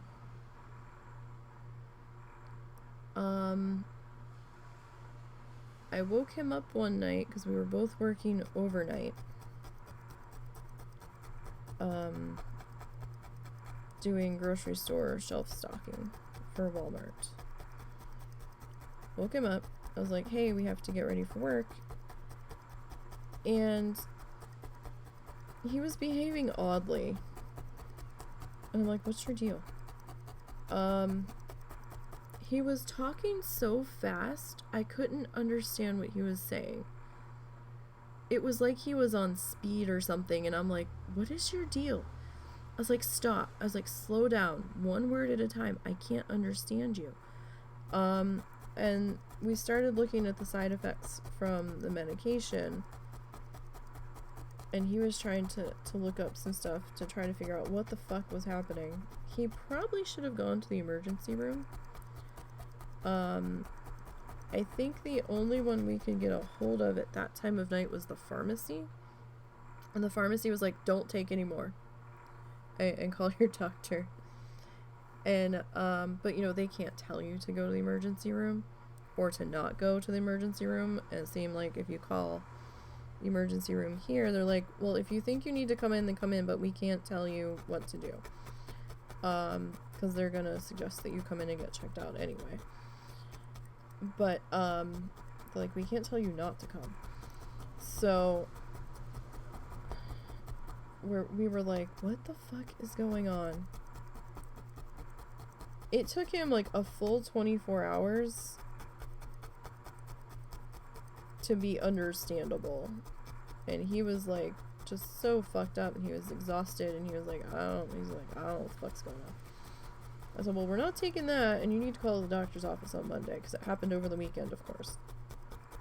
And the doctor's office is like, yeah, it sounds like you had serotonin poisoning. He goes, you probably should have gone to the emergency room. And I'm like, oh yeah, now we find out. So they had to take him off of that. And that experience spooked him.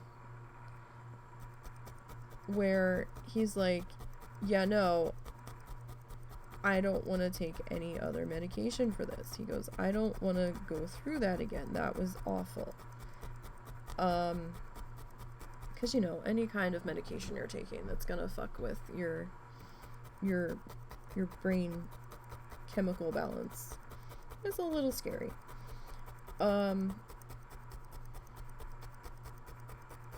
But he could not function without something.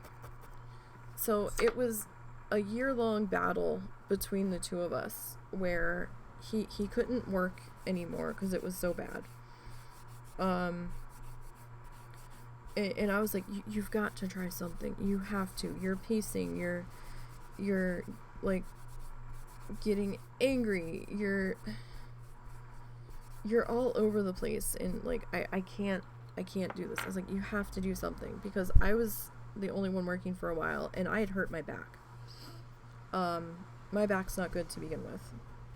I have scoliosis, and in the upper part of my back. Plus, my mom has degenerative joint disease, which they're like, oh yeah, that's hereditary, and that's in her lower back. And I'm like, oh good.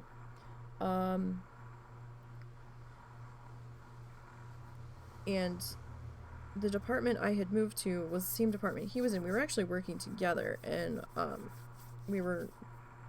it was heavy work, and I ended up it just became too much. I had moved a certain way, and it was off the clock when it happened, so I couldn't try to workman's comp anything, and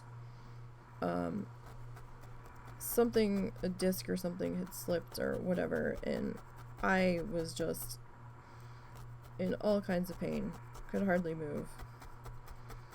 He doesn't even remember that part of having to like help me get out of bed and stuff, out of the car, and I ended up having to leave Walmart because we had to go somewhere, and we had to go out of state somewhere. We might have been helping my dad move back or something. Again, second time. We had to move him down here twice. That's a whole nother story.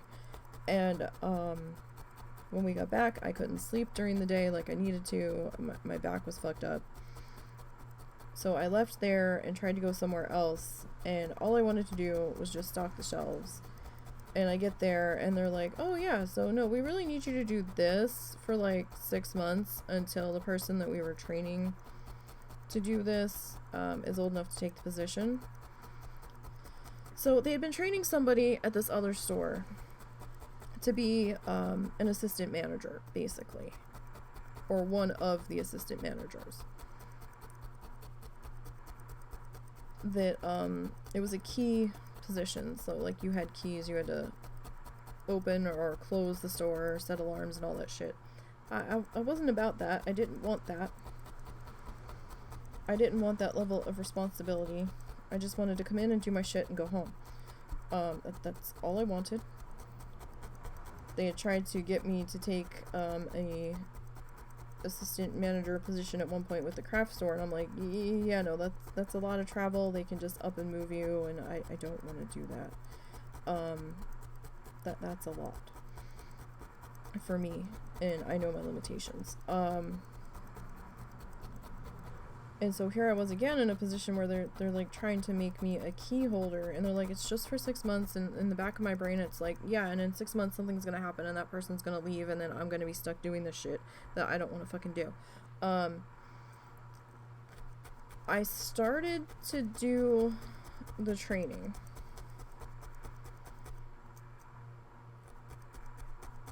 And they were walking me through the store and doing tours of everything, and then they're like, oh yeah, and then you have to like help unload the trucks, and I'm like, I just want to fucking stock the shelves. And then they're like, oh, and then you also have to run register at times, and they're like, oh yeah, the registers here are the same that they have at Walmart, it's the same system. And I'm like looking at these people, and I'm like, that's nice. They were acting like I knew how to run register. From stocking shelves at Walmart. Overnight stock at Walmart did not run register. They didn't train you register. You were a grunt. You put item on shelf. You put trash in trash cans and compactor. You put overstock away. That is what you did. That is, and you straightened up and made the store presentable for the crowds first thing in the morning at the end of the day. That is what you did. They had 2 people plus management that could run register. Because overnight at Walmart was mostly self-check. They had 1 cashier, and they had someone else to give that cashier a break. so that they could go to lunch or whatever. That was it. Like, the whole overnight staff was not trained how to run register. For some freaking reason, they had it in their brains that I knew how to run register at Walmart, and I never said I did. And I'm like, just thinking in the back of my mind, why do you keep bringing up the register system? Like, I don't want to run register. I ran register for the entire 6 years that I worked for the craft store. I hated it. I am dyslexic, which did not help. Plus, I did cash office for 3 years, which was a whole level of stress when you're dyslexic and you transpose numbers and you're trying to put armored car deposits together and balance the overnight registers to make sure we're not missing a shit ton of money. It was terrible. I did not want to do this. I almost got fired from the craft store at one point because I fucked up and did something because it was like a super bad day. Just because, you know, of all of the things. And I'm like, I don't want to handle money. I don't want to do it. I've done this before. I don't wanna. Do not want. You never said I had to run register. And then day one, they're showing me all of the things, and then they're like, oh yeah, so we're gonna leave you up here at the register so you can watch how they're done, and you know, and we'll train you on that first. And I'm like, and they just kept going on and on, like the whole like 3 hours that I was there. Oh yeah, it's the same as the Walmart registers. And I'm like, my brain just kept screaming at me, get the fuck out. You do not want to do this. You do not want to work here. This is not a good fit for you. And like, I kept trying to tell my brain to shut the fuck up because we needed a job because the husband wasn't working and we had to have some kind of money coming in and blah, blah, blah, blah, blah. And, brain was just like, no, this is not the job. There are other jobs out there. This is more than you wanted. You were already gonna stretch yourself further than you wanted to be with alarm codes and shit, and I was afraid that I was gonna type in the alarm codes wrong. You know, ADHD, I'm gonna put them in the wrong order with the dyslexic stuff.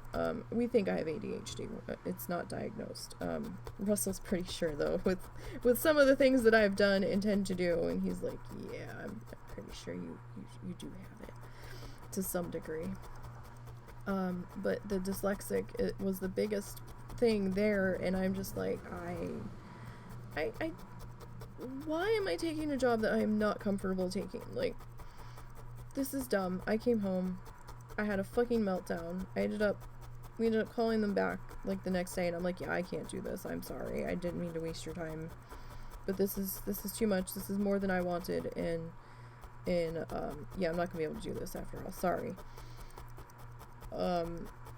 It was dumb.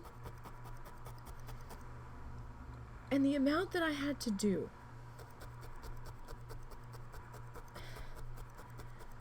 Okay, so I was making...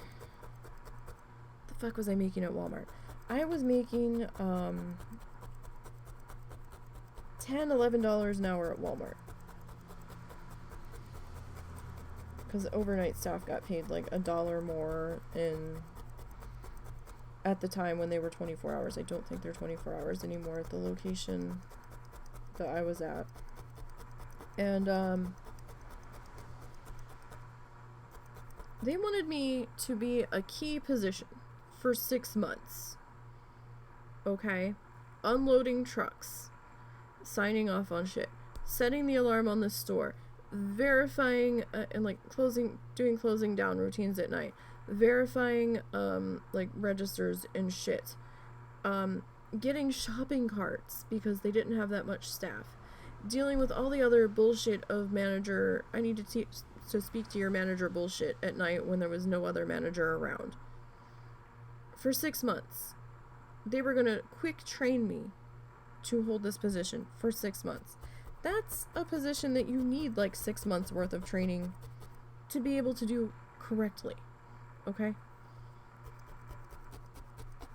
And you know how much they were gonna pay me? And then after the 6 months, I was going to go back to just stocking shelves and running register. Do you know how much they were going to fucking pay me? $8.25 an hour. I was like, what? I was like, what do you mean $8.25 an hour? I don't think I heard you correctly.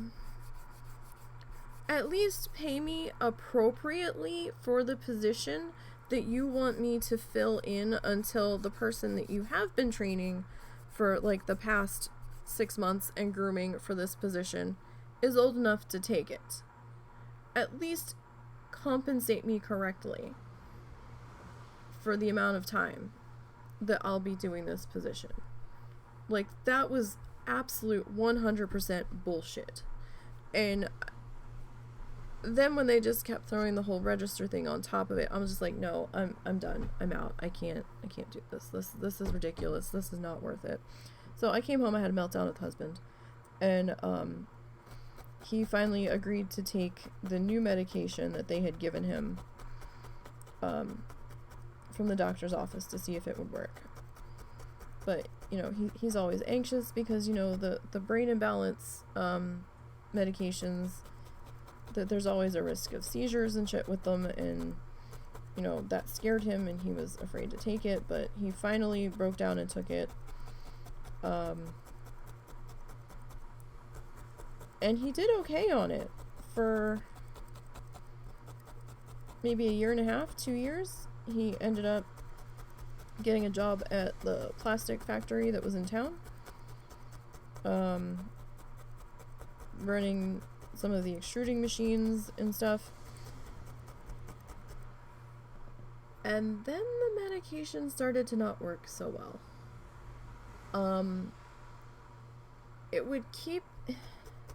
It keeps him semi-functionable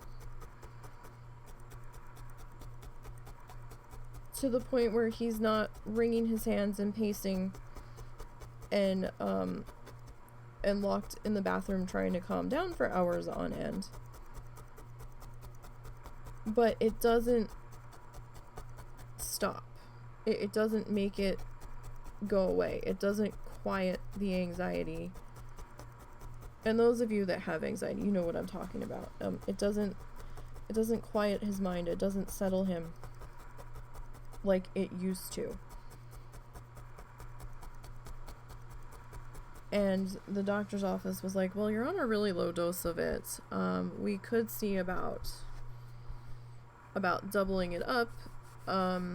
You know, they were like, you can double the dose and you'll still be fine. That's acceptable. And they were gonna try it. And then husband's like, yeah, no, I can't do that.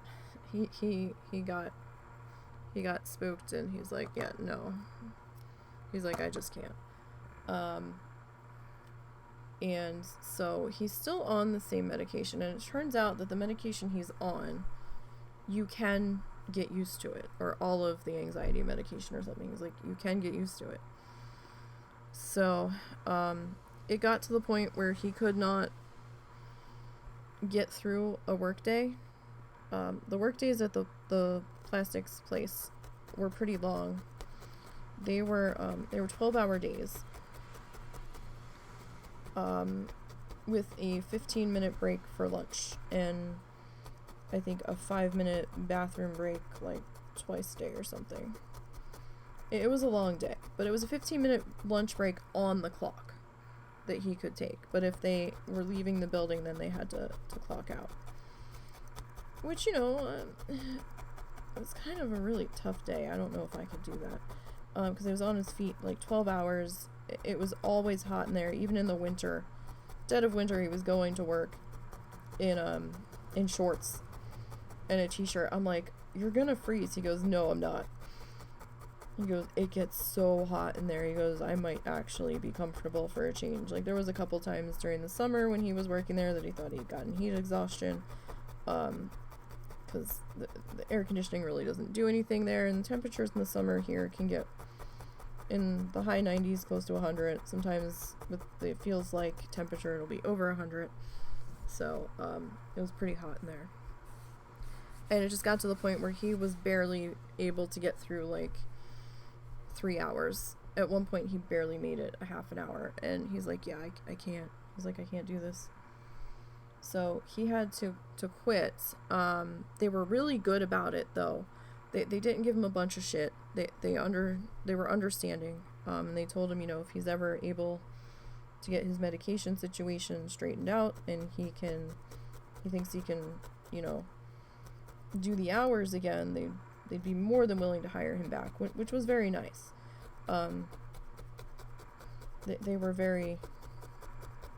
They weren't assholes about it, let's put it that way, because, you know, some employers could really give you some shit over it. But he hasn't worked since. It's been a couple of years. I haven't really been working because I was like, well, I can try to go back to work. And he's like, no. He goes, I don't want you to try to go back to work yet, between your migraines and your broken body issues, because we think I might have a sciatic issue as well, or it seems to be turning into that way. Like, I will step slightly wrong and I'll just be in pain, and my tailbone area likes to shift, and I feel like things popping and moving, certain ways I move my legs, and certain ways I shift in my chair, and then I'm just in pain. I had to get a new chair. I was in so much pain. I had to spend money I didn't have on a chair because my old desk chair just wasn't cutting it, and I couldn't sit here any longer. I was in white hot blinding pain. It was just burning with me sitting here for more than 5 minutes. It was terrible. That was a recent development. This new chair seems to have calmed that a bit. It's not great. I do get to a certain point where I have to get up because it just hurts too much to continue sitting, but it's manageable at the moment, but it's definitely an issue. But, you know, my parents have been good about giving us money every month. Russell's trying to get disability. He's been fighting that fight for over a year. He applied last March. Oh yeah. It's always great when you can have management that's understanding and whatnot.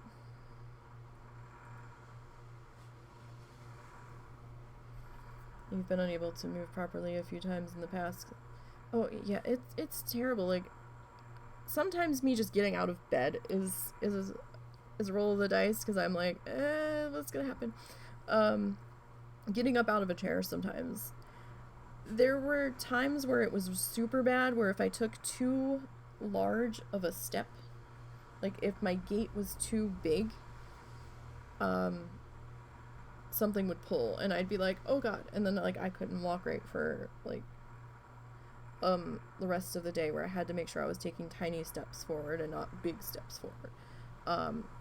It's not fun at all. Not fun at all. It's very uncomfortable. But my parents give us quote unquote rent money a month, because it's us in this house. It's the husband and I. The mother-in-law, it's her house. That she owns it. I think Russell might be on the deed too. And then my parents live here both now. So they kind of give us $500 a month that we kind of live off of while he's trying to get his disability. He got denied at first. When did they deny him? He applied last March. They denied him, I think, in October or November. I think it was October. He got the denial letter. And they're saying, oh yeah, we reject you because you didn't supply the requested medical documents. And him and I are sitting there looking at each other. We're like, what requested medical documents? Like, we never received a request for medical documents. We don't know what you're talking about. And of course we couldn't get a hold of anybody, so then we had to get a lawyer. And because we had like 45 days to appeal or something. So we have a lawyer now. I think we managed. The first lawyer that we were recommended by a family member didn't want to touch us because they're like, you're not going to be worth enough money for us to touch you. And we're like, oh gee, thanks. But we found another lawyer, and that lawyer's like, okay, so this is what we're gonna do. So I need you to get all of the things done. And he's been trying to do therapy as much as he's up to doing therapy. There's some weeks where he just doesn't want to do it. So he'll like call and cancel and stuff. But he had letters from his main doctor, his therapist, and the therapist said, look, I want you to help your... Because we had told the therapist about the fight with Social Security and stuff to try to get his disability. Therapist is like, look, this is what you need to do because they're probably going to make you do it anyway, so you might as well do it ahead of time.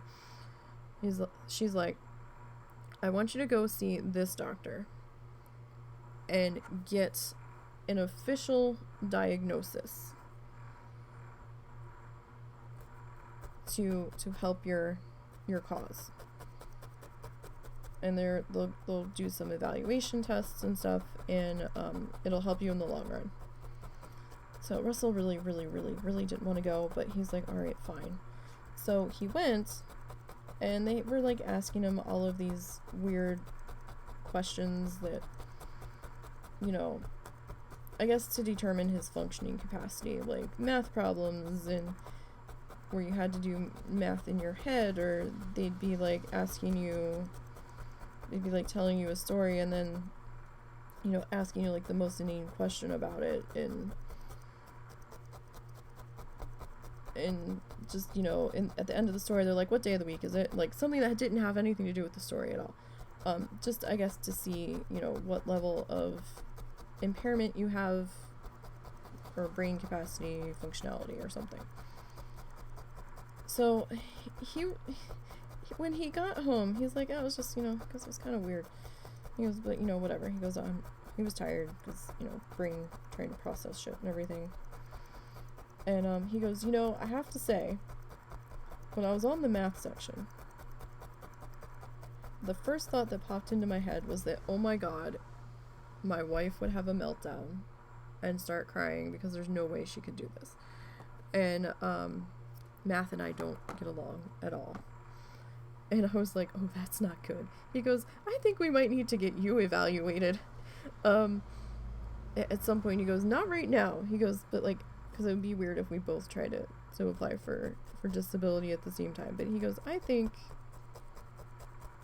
we should get you evaluated when this is all said and done. And I'm like, uh-oh.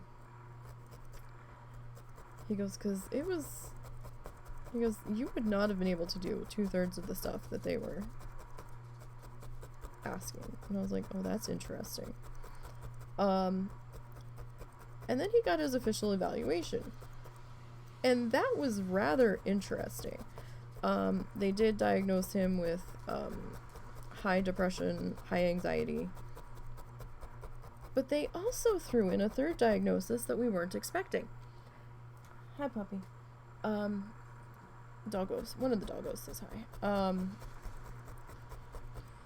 They said he had autism. And we're like, what? They said he was autistic, and we had no idea. And he goes, you know, it makes so much more sense now. He goes, everything I've fought through and dealt with, and he goes, it makes so much more sense. And, I think they gave, like, he's kind of like at a higher functioning level on the spectrum, but they also put on the paperwork that he would need a high level of support, which he does. I'm not gonna lie, he definitely does. Some days are rougher than others, but some days he definitely needs a high level of support. Hi, puppy. It's raining out. You're gonna get mad. Why don't you go potty on your potty pad? Your feet are going to get wet, and you're going to turn around and drag me right back in this house. I know how this goes. We've done this before. You don't believe me, but you're going to get out on the porch. Your foot is going to touch a puddle, and then you're going to be like, oh God, my feet are wet, and you're going to turn right back inside and be like, nope. You have all kinds of potty pads down. Do I need to get you a fresh potty pad? I think you're just mad that Daddy's not here. Husband had to take my dad to the emergency room to have whatever they shoved in his face to try to stop his nosebleed the other night removed. And he gets weird when Russell's not here. So yeah, it was kind of surprising that they said that he had autism, and we're like, really? Wow. So we're still fighting. Things move slow when you have to deal with paperwork and red tape and stuff. It's just the way it is. And the lawyer's like, yeah, it could take like 18 months before you get approved, and that's if you don't have to go through go before a judge and stuff. And we're like, oh, great. So all the hoops we have to jump through. But we did finally get a letter from Social Security Disability that's was basically verifying the fact that, hey, so-and-so's been contacting us in regards to your appeal. This lawyer, this name. We're just making sure that this is correct. This is correct. You don't have to do anything.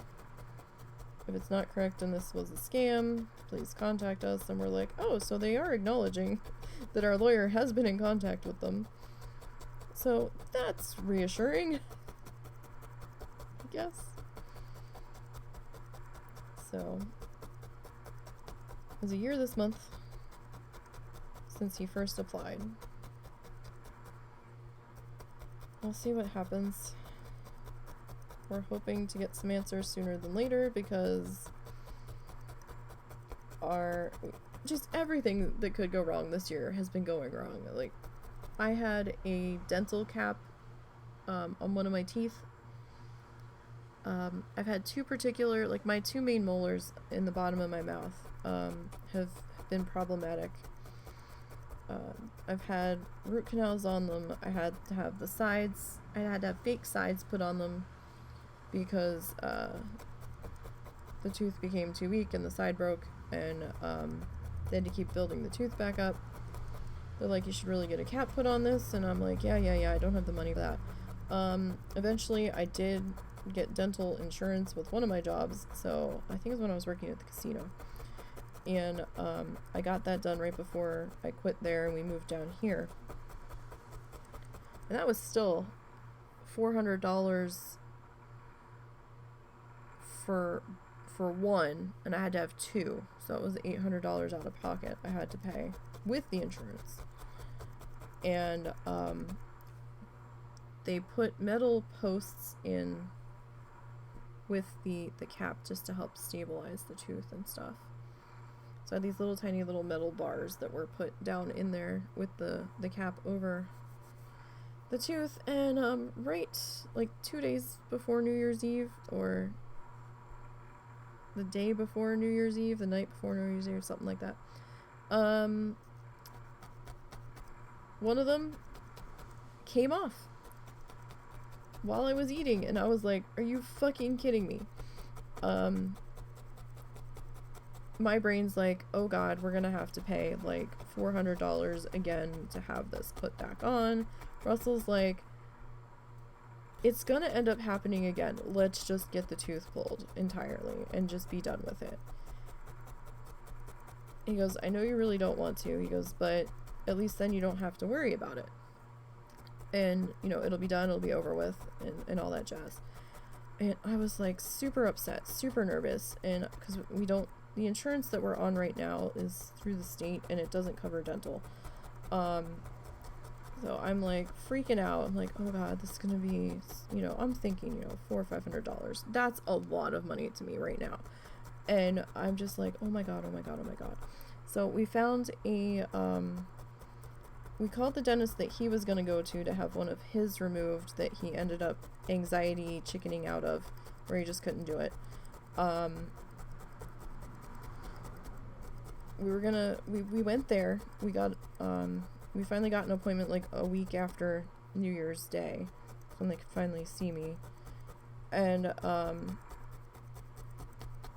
we were there for like an hour and a half, almost 2 hours, because the dentist was running behind because they had a root canal earlier in the day that took too long, blah, blah, blah. So I'm sitting there, and I brought the cap with me, and the cap of the tooth still had like the core and the post attached to it or something. And he looked at it and goes, this is what it was? I said, yeah. And he's like, all right. So he goes, this isn't just a simple cap coming off. And I'm like, what do you mean? And they're like, well, the core came out with the cap. And to me, that I just thought it was the cement that they had used to attach the cap. And, you know, like, I didn't really know what was going on. And I was stressed out enough when they first put the cap on that the dentist that I had doing that had to keep stopping. And he's like, you're okay. He goes, unclench. He's like, you're okay. Like, I liked that dentist a lot, but that was up in New Jersey. And we're in a completely different state now. And I can't even go back to have him do it. And when I tried to look up his office, I couldn't find it. So I don't know if he died from COVID or if he just retired. I don't know. I couldn't find his office location anymore, and I couldn't remember his name because it had been so long. And I was like, great. That's just great. And this dentist is like, well, yeah. He goes, oh, so this is like the core that was in the tooth that this slid into. And I'm like, well, why can't you just put it back? And he's like, so these are your options. And I'm like, okay. And they are, he goes, we can do a bridge, which is a cap on the tooth behind the one that originally had it, and another cap on the tooth in front of it, and then a third cap that would go over what's left. And the one in front and one behind are needed so that there's not so much stress or something. And I'm like, or to take the stress of the one in the middle. And I'm just like looking at him like, you want to cap 2 teeth that are fine? I was really confused and I didn't understand. I'm like, why are we going to put caps on 2 teeth that are fine? Like, in my brain, if it don't hurt, please don't touch it. So then he's like, that would be like a permanent bridge. He's like, and we can do a floating bridge where you can like take it in and out. And I'm like, that sounds like there's moving parts involved. And whenever there's moving parts, there's always all kinds of potential for things to go wrong. And I don't really have the money to fix a potential moving part problem. So, what we're not doing is the floating bridge. We're not doing that. Because that was the one where it comes in and out. The permanent bridge was going to be the cap on the front, the cap on the back, and then the cap in the middle that was going to just kind of sit there. And the other option was removing what's left of the tooth, doing a bone graft in the hole where the tooth was going to come out of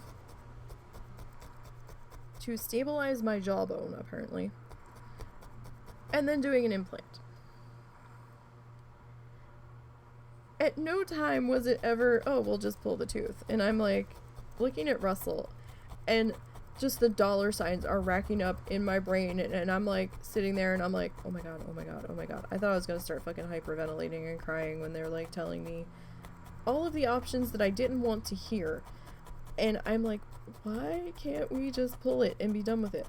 Apparently the tooth that it is, it's a main chewing molar, right in the middle of the back of my set of teeth, and apparently if they just remove it, they're afraid that the tooth in front and the tooth behind are going to collapse into the space where the tooth that's in question would be removed from. And they're like, and then you'll have all kinds of problems if that happens. And I'm like, they're like, do you still have your wisdom teeth? I'm like, yeah. And they're like, yeah, I don't know if it's because of the wisdom teeth or what, but I'm like, I don't want any of this. And then they told us how much it was going to be. And I'm like, I could have fucking fainted. I swear to God. It was not $400 or $500. It was $4,000. And I was like, are you sure? The bridge, the permanent bridge, was going to be like $3,500. And I didn't want that. I didn't want the bridges. I didn't want to go through caps going on teeth that were perfectly fine. I'm like, what? And they're like, yeah, so, and because it would be a surgical extraction, because the molar would have to be cut in half and then pulled out that way, because he's like, it's less stress on the gum and the bone if we do it that way. He goes, I can do it because it's not infected. He said, if it was infected, you'd have to go to dental surgery center, and they're going to charge you $250 just to walk in the door and look in your mouth. And I'm just like, oh my God. I think we paid like $75 or something for the consultation, for him to just kind of look in there and see what was happening. And they're like, okay, well, you know, and Russell and I were like, we don't have $4,000. The guy was even, he looked at the bill, and I guess he looked at us, and he's like, well, you know what? He goes, I can try to help you out. This is just an estimate. He goes, I can take this much off of here, and I can take this much off of there. So it'll be just about 4,000 instead of like 4,500. And I was like, oh, gee, thanks. And I'm like, I looked at Russell, I'm like, we don't have $4,000. I was like, how the fuck are we gonna pay for this? And he goes, I don't know, we'll figure something out. And because like, we do have a couple of credit cards. However, we had dog vet emergencies over the summer, where the one dog's vet emergency cost us almost $1,000 for like a 2-night stay at the it was a 1-night stay. It was an overnight stay and then half a day at the vet for the one dog, and that was almost $1,000. It was like 900 and something. Plus, there were a couple of other fuckery things that had happened that we had to put on the credit card. So we didn't have the room on the credit card. And I'm just sitting there and I'm just looking at him and I'm like, I was trying not to like full on break down in tears in the middle of the dentist's office about how much this was going to be, because I'm like, there's no fucking way. There's no fucking way. And then they're like, well, look, you have to have the tooth removed and the bone graft done first. That takes like 3 to 4 months to heal before we can even think about doing the rest of it.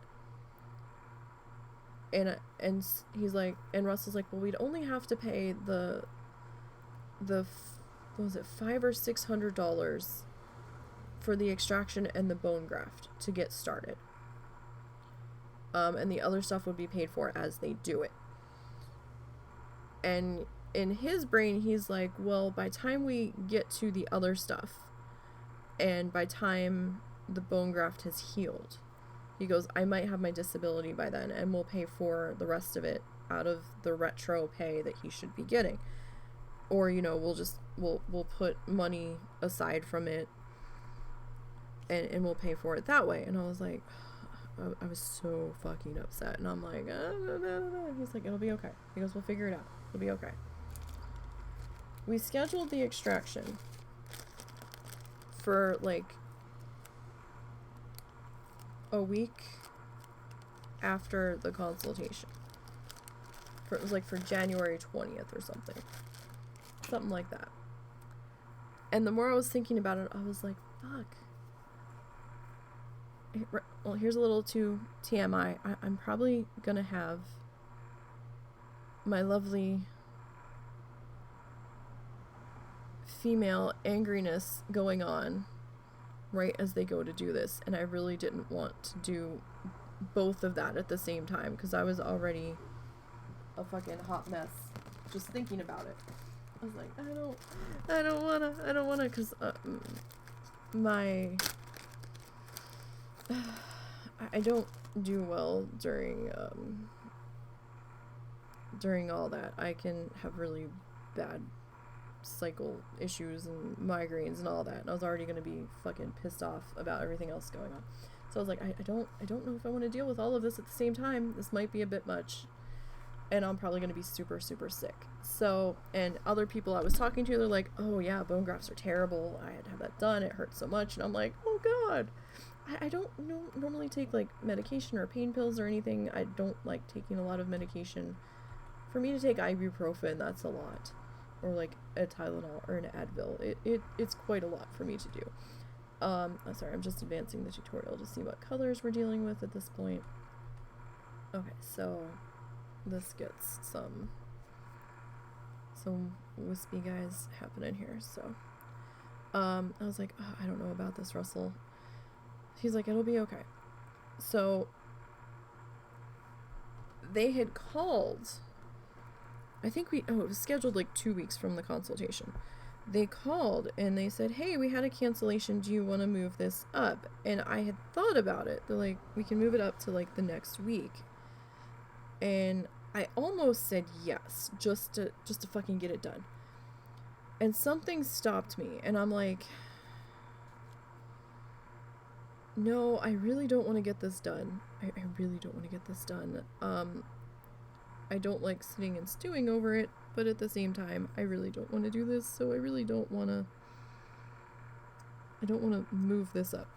So, we were kind of like, let's just leave it alone.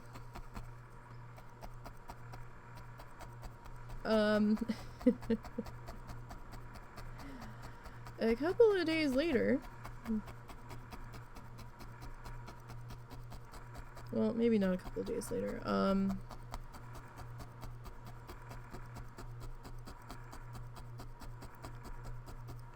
The day that they had wanted to reschedule, or the day they wanted to put me on when they had the cancellation. Like the day before. My husband wasn't feeling well. His stomach was bothering him, and we thought it was just like his anxiety, because sometimes with his anxiety he'll get like, you know, upset stomach cramps and stuff, because he's like clenching his whole body so hard.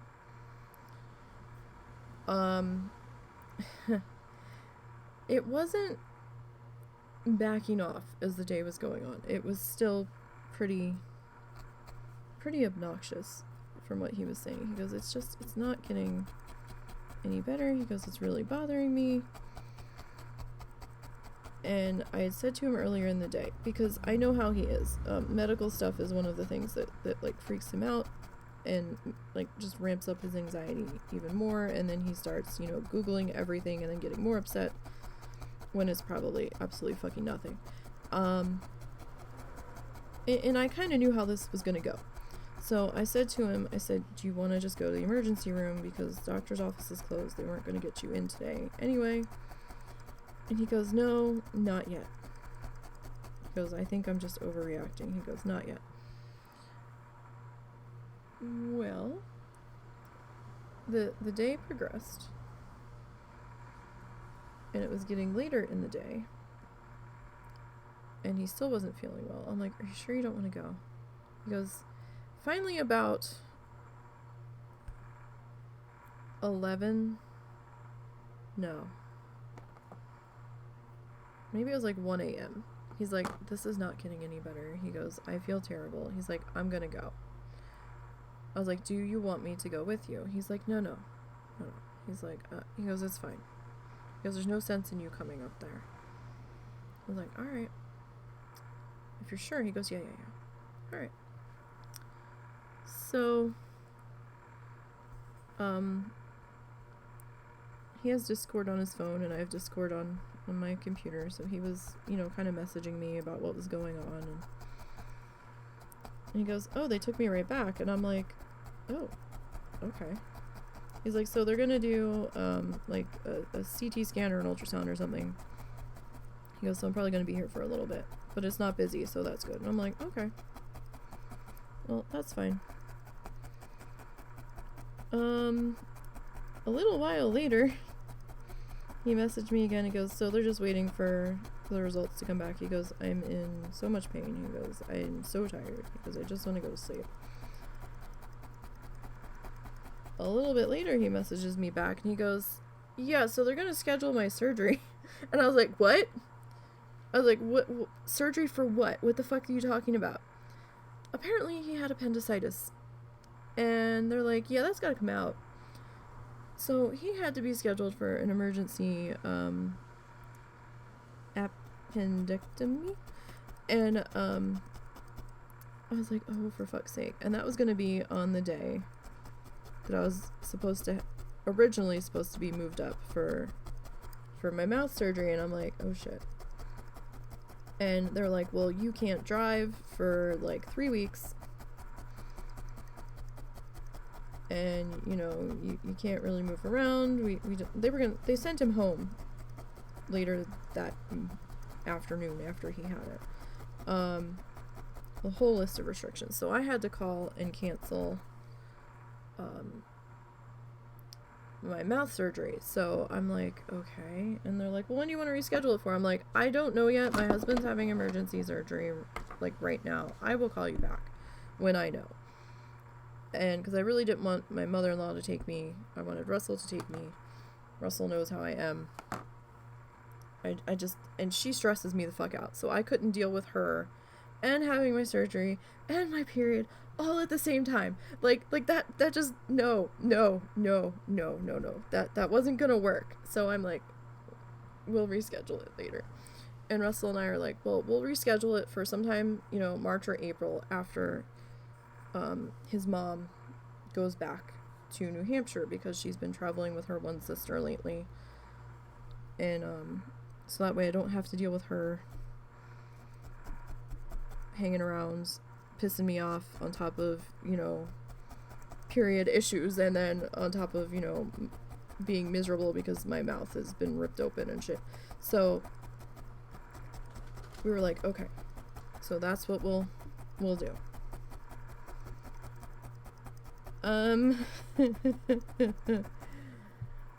We started to have some issues with the toilet needing to be plunged pretty regularly, and we're like, what the fuck is going on? It started off with the bathroom sink needing to be plunged, and that's always been having some cloggy issues for a while, off and on, and we didn't really think anything of it. We're like, this is weird. Until we couldn't plunge the clog out of the toilet, and we're like, god damn it. So then we had to get a plumber.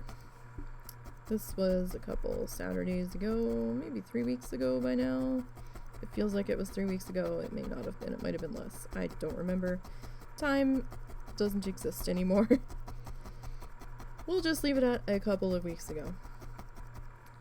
It was a Saturday in the afternoon. And I was like, oh god, Russell. I said, they're gonna charge us a fucking arm and a leg to come out on a Saturday. But then we couldn't find anybody that would come out. Because, oh, we're closed. Oh, we don't have any plumbers available today. Blah, blah, blah. And I'm just like, you're fucking kidding me. We finally found one. Dude was like, well, I'm at my kid's basketball game. I can come out as soon as, you know, I'm done with my kid's basketball game. Fair enough. Fair enough. At least they were willing to come. They're like, it's probably going to be a few hours before I can get there. They're totally upfront about it. And we're like, okay, that's fine, cool. As long as you can come, that's fine. Because we can't find anybody else that will come out today. And with the medication that my parents are on, and everybody needing to go to the bathroom, we couldn't really go to the bathrooms because the toilet was messed up. So we're like, that's fine, that's fine. You get here when you can get here, sir.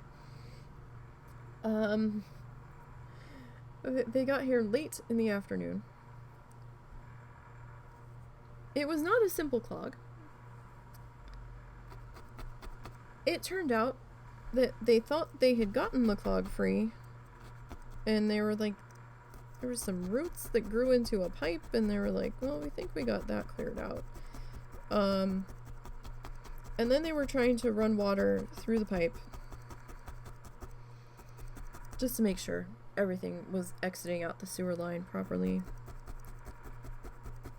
And there was suddenly a panic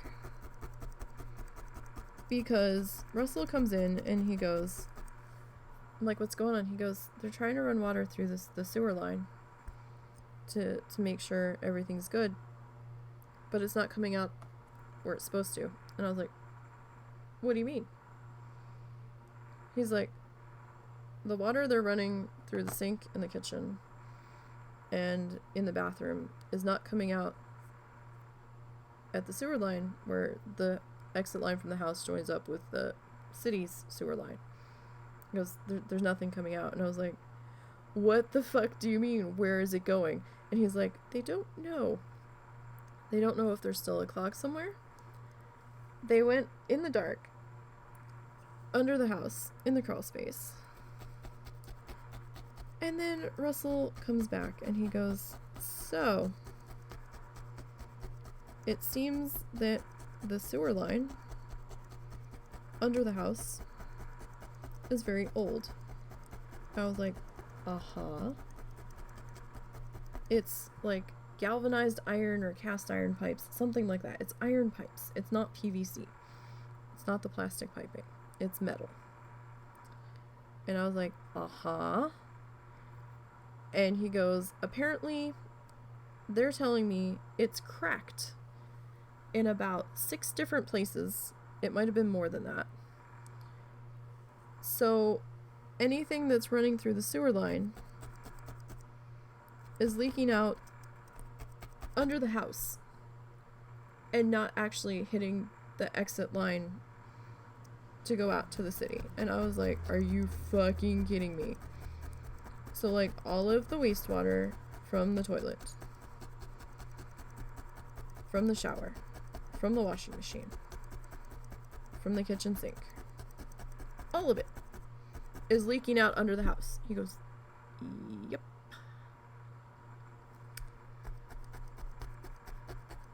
I was like, well, what does that mean? And he's like, we have to replace the sewer line.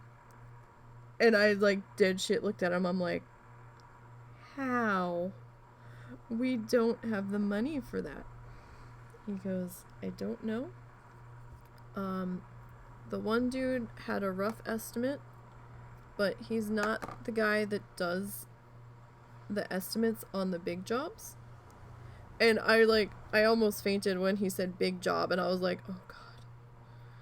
And they're like, yeah, so they took all kinds of pictures, he said. They're gonna talk to the dude that does the estimates on the big stuff, and they're gonna get back to us with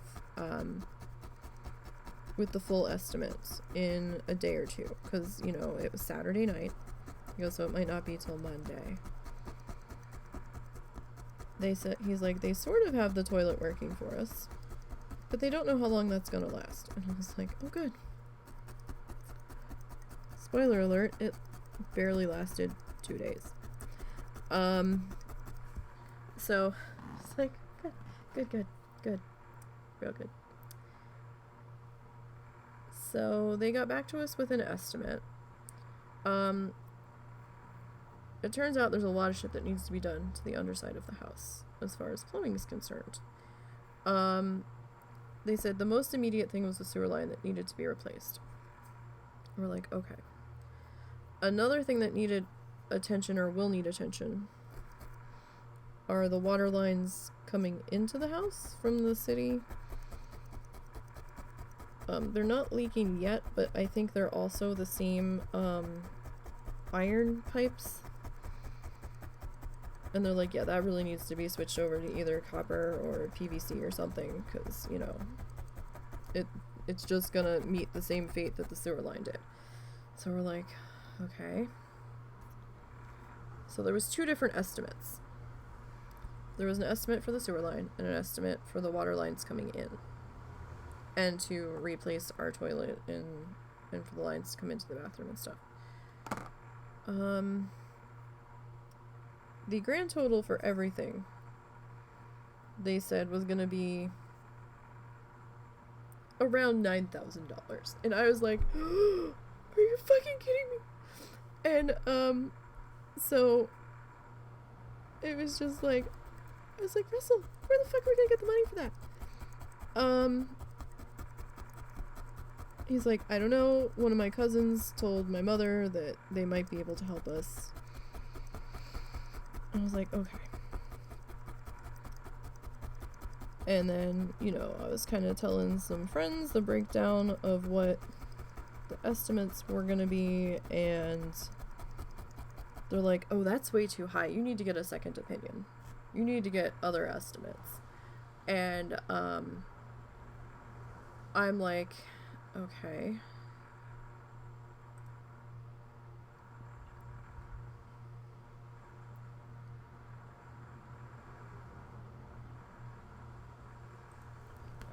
Sorry, Russell messaged me about something.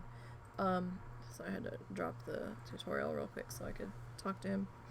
So I'm like, alright. So they contacted his cousin.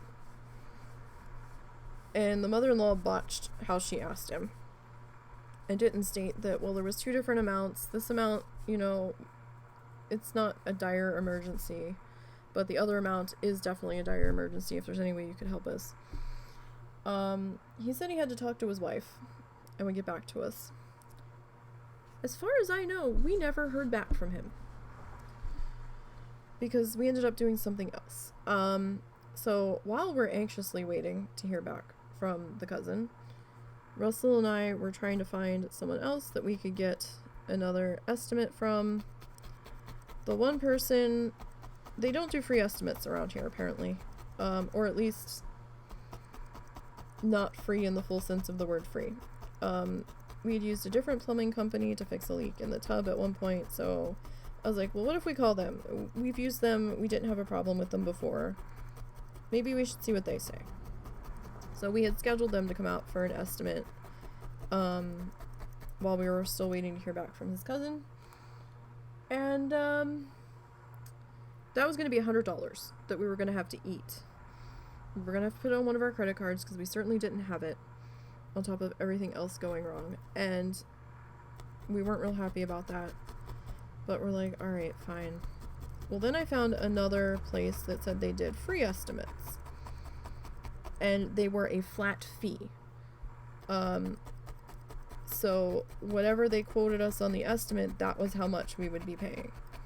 None of this, oh, it might be higher than what we said, it might be a little lower than what we said. It was just, that's how much it was going to be. And I said to him, I said, maybe that's a better way to go, because then we won't have to worry about it being over the estimate. It'll just, that's just what it's going to be. And he's like, yeah, all right. Now, the website for these people said that our area was in their service bubble for where they were willing to travel. However, when Russell got them on the phone, they're like, oh yeah, so the estimate's free, but well, because of where you're located, we're gonna charge a $75 travel fee. And him and I were like, are you fucking kidding me? And we had canceled it at first, and we're like, yeah, no, we're not paying that. And not when we've got the other one coming. I'm like, yeah, but this is a flat fee, and we talked about it. So we ended up calling back and scheduling it and canceling the $100 estimate person. I kid you not. This dude came out, was here 10 minutes, didn't even go under the house and get in the crawl space to look at the problem. He barely looked at it with a flashlight from the opening, which you couldn't really see that well from the opening. Didn't really get in there and look. Told us $7,800 for just the sewer line. Just the sewer line. And I'm like, are you fucking kidding me? The dude didn't even go under the house and actually look at the problem. He looked at it from outside the crawl space. Charged us $75 to come out and do that. And then tells us $7,800. I'm like, well, they can just fuck right off. Was not happy at all. I was like, what the fuck is this shit? And they had, such good reviews on their website, and I'm like, yeah, okay, sure, good reviews.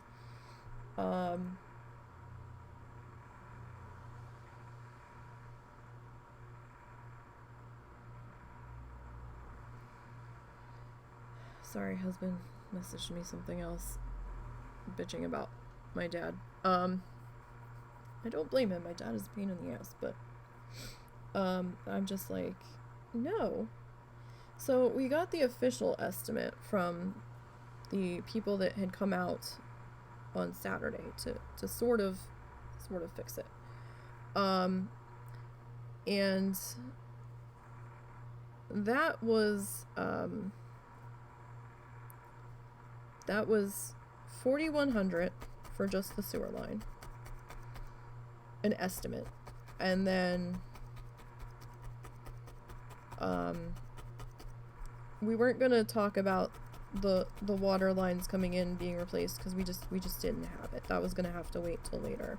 It wasn't a dire emergency that it get dealt with right now, so we're like, okay, that's gotta wait.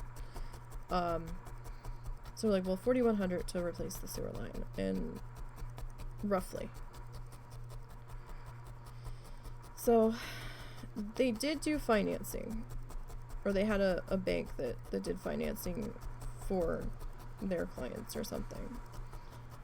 The mother-in-law, in the middle of all of this happening, scampered off to a different state for a birthday trip for one of her sisters, and left us here to deal with all of it.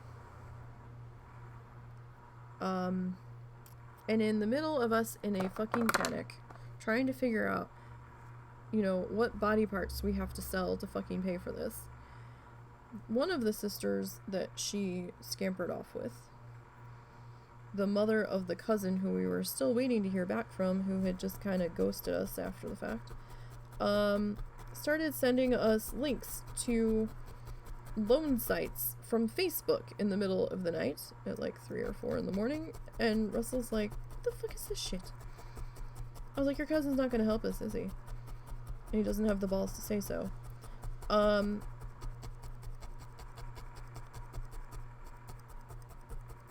Then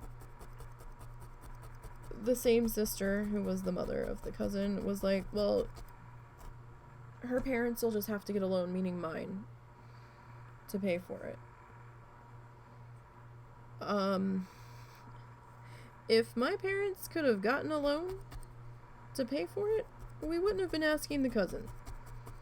My parents recently had the house that they were living in New Jersey go into foreclosure within the past 3 years. They finally sold it in foreclosure, auction, or whatever, like 2 years ago. The bank did, or whatever. Nobody's gonna give a loan to someone that they can afford to pay back, if they even are willing to take the risk, with a recent house foreclosure. It don't work that way. So then we're trying to look into HUD programs and all of the things, grants, all of the help me, I have a problem. There were some problems in the bigger city close to us, but you had to live in city limits in order to apply, which we did not.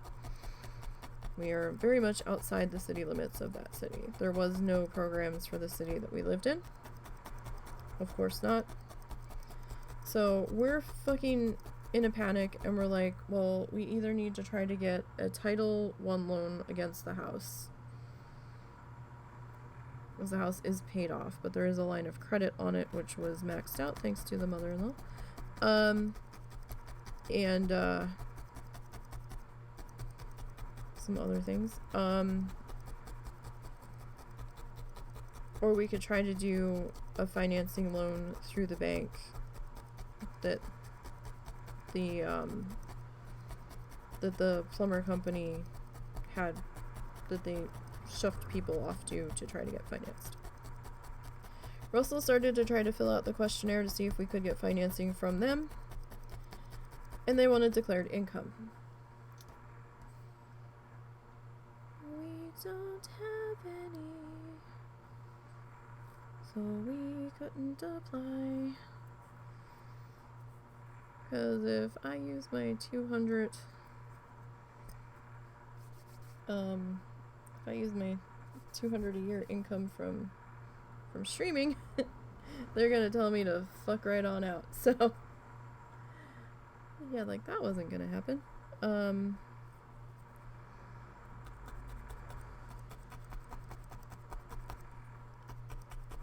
So we're like, okay. So we needed to get a hold of the mother-in-law because it was gonna have to go in her name. It's her house. Stop being a child and help us deal with this shit.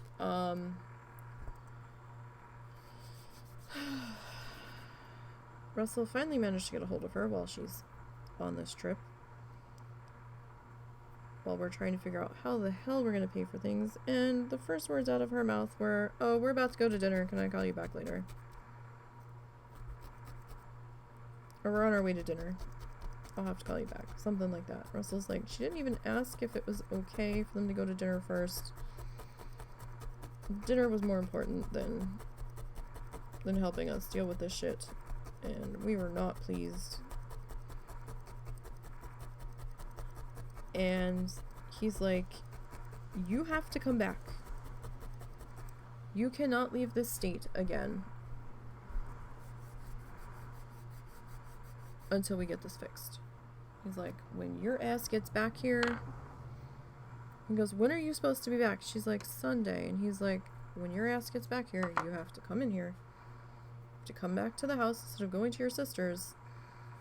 And you can't leave again until we get this sorted, because this is awful with what we've been dealing with for the past week and how we've had to handle things. And she was like, blah, blah, blah. And he's like, no, I'm telling you how it's gonna be. He's like, you can't go back to New Hampshire or whatever until this gets fixed. So she's like, yeah, I'll be there on Sunday. In the middle of the night, he texted her a in-depth description of what we've had to be dealing with, of how we've been handling things, which I'm not going to go into here. With the toilet not really working, and trying to get it into her head how imperative it was that she get back here on time.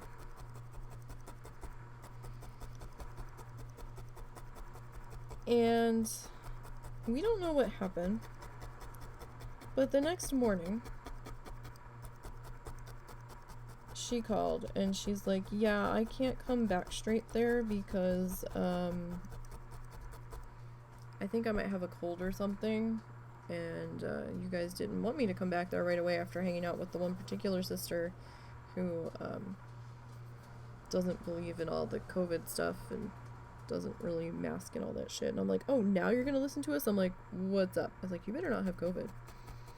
No, she just didn't want to come back to deal with us in the house in the state that it was in. And then miraculously, the sister that she's been with this whole time says that she'll loan us the money to get the sewer line fixed after letting us squirm for like 2 fucking weeks trying to get shit figured out. And she's like, but I'm gonna have to take out a loan, so you guys have to pay me back like $200 a month because I'll have to use that to pay off the loan that I have to take now, because that was my money and I had plans for that money and all this other stuff. And I'm like, great, so we've sold our souls to your aunt now. So now we have to pay back the aunt $200 a month. My parents are going to contribute $100, and Russell and I were like, fuck, there's $100 of our budget, so The other 100 has to go to pay credit card bills that we've had to run up in the meantime for all of the things. And so that leaves us $300 to survive on for food and gas and all of the things for the house and stuff while she's off partying and traveling and all of the things. But it turns out the mother-in-law is saying that she's gonna put 50 towards it, so we only have to put 50 towards it, and then my parents are putting up 150 for each of them. So I'm like, alright. And them fixing the sewer system, they were only $50 off of budget, off of estimate, so it was like $4,150, and we're like, that's fine. They went through a lot of nonsense. We thought we were gonna have to put my parents up in a hotel overnight while we definitely didn't have a toilet because the toilet was sitting in the hallway because they had to disconnect it entirely while they were trying to fix the things and stuff. But my mom ended up paying for that, even though we told her that we would try to pay for it. She's like, no, we'll pay for it.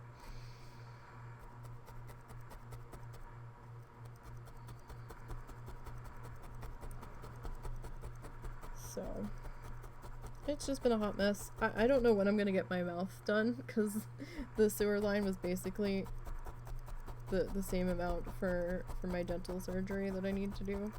So that's fun. So now if things could just stop going wrong for a little while, that would be fabulous because it's been non-stop since like December 28th, 29th. Like, Russell and I are like, what the fuck is going on? Like, we're just mystified. We're like, does this shit happen to other people in this rapid succession? Does it? Because, what the fucking hell?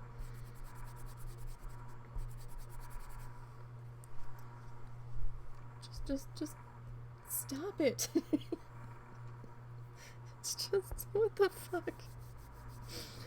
So, the mother-in-law came back here on Friday. She picked up some shit. She dropped off some shit. Because they're getting ready to go somewhere. I don't know. They're taking the RV that the sister who loaned us the $5,000 just bought. I don't know if they're going back to New Hampshire. I don't know if they're going on a road trip. I don't know where the fuck they're going. But she picked up stuff, dropped off stuff. So she'll be gone for a while. We did get some small amount of good news that the property taxes for this year are lower than they were last year, which I don't understand because they did a story on the news about how personal property taxes were going to be going up this year, so I'm kind of mystified by that. I'm just kind of like, what? What do you mean?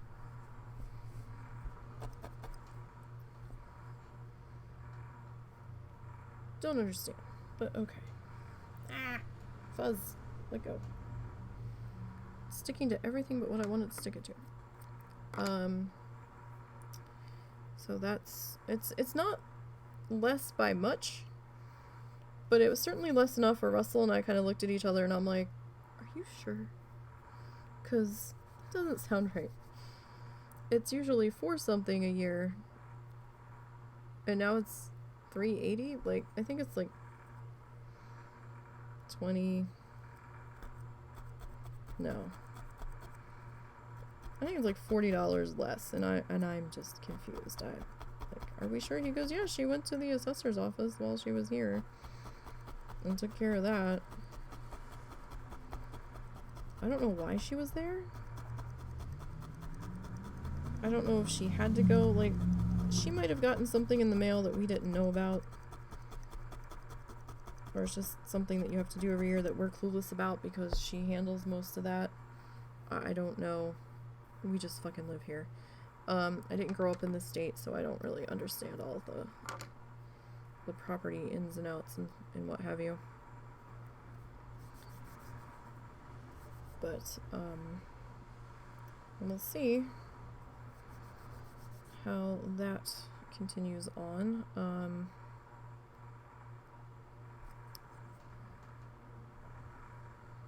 Just trying to get our highlights on our tree in here. I was looking at it and I was like, oh, we can just do the wispy things, and then I'm kind of looking at it and it's a little more than wispy in the tutorial. It's definitely on there, so it almost looks like we would have been better off doing the bushy tree thing in the light color, and then maybe going back in and adding the dark shading, but it's alright, we'll do it this way, it's fine.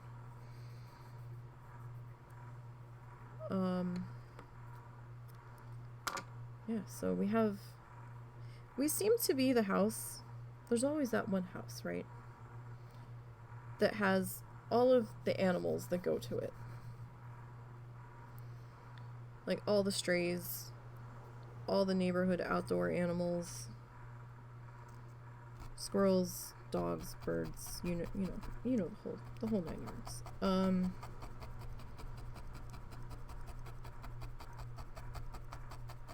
For some reason, we're the house on the block that usually finds loose dogs that we usually catch and turn back over to the city pound, the city shelter.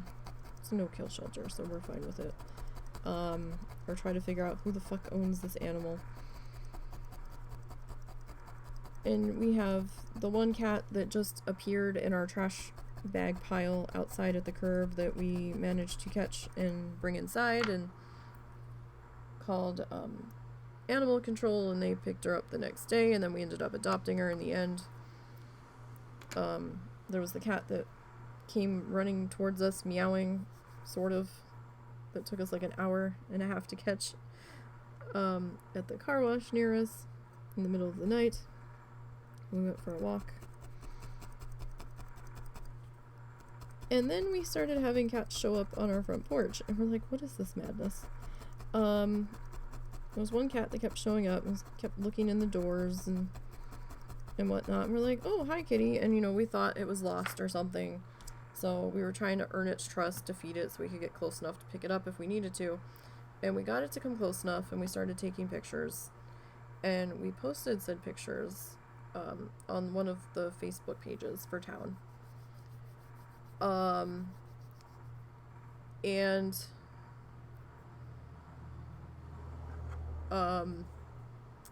we were surprised when somebody's like, oh yeah, that's my cat, don't feed him, he's a drama queen, he goes all over, he gets fed, he's fine. And we're like, oh, okay, well, you have a home, buddy. So we were still kind of feeding him because he was like hunting mice or whatever that were near our front porch and stuff, so we're like, what the fuck ever, at least we know you have a home. So that was fine, we didn't really care that much.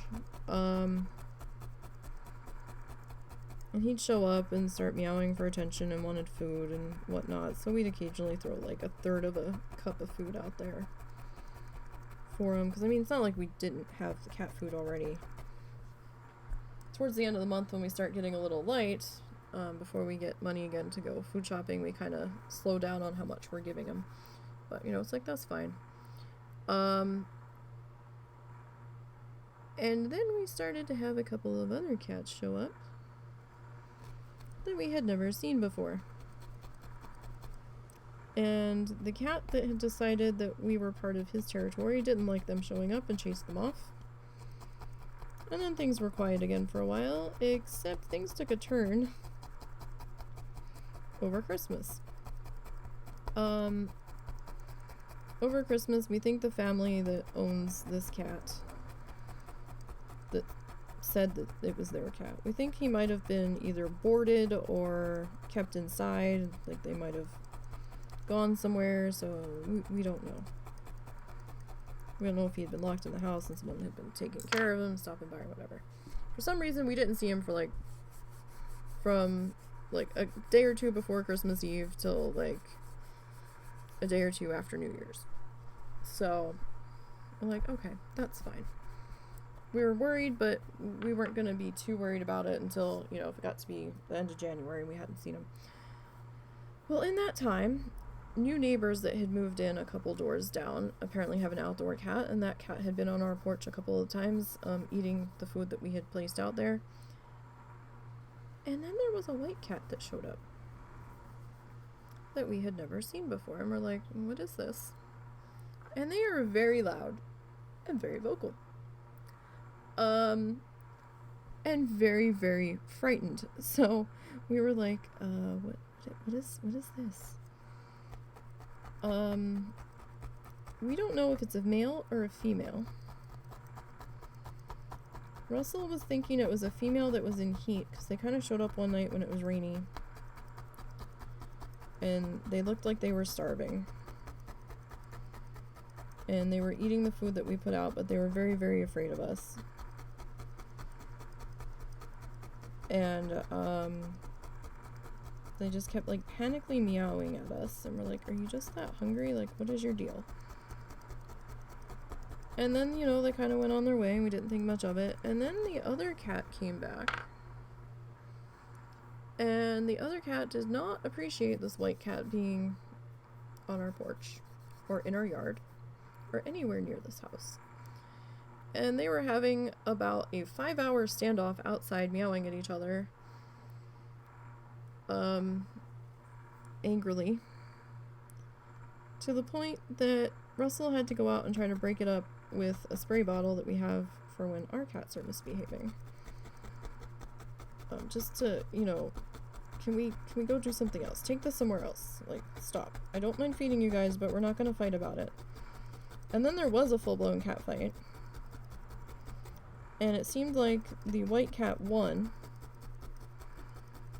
because we hadn't seen the other cat for quite a few days, actually. So we were a little sad that we weren't going to see the other cat, because they had sort of become a family member, because they had been coming here for months. We're like, oh, that's sad. And now we have this new white cat, and we're like, okay, this is kind of strange, but alright. And this cat was rolling all over the ground the other night when we were taking something out into the backyard. Meowing at us, showing us their stomach, rolling all over. Meow, meow, meow. But every time we tried to get close to pet it, it kind of like took the fuck off. So we're like, okay, well, fine, be that way. And now it's starting to let us pet it. So we were beginning to think, okay, well, white cat is our new outdoor cat. Except a white cat doesn't seem to understand the fact that they don't live here.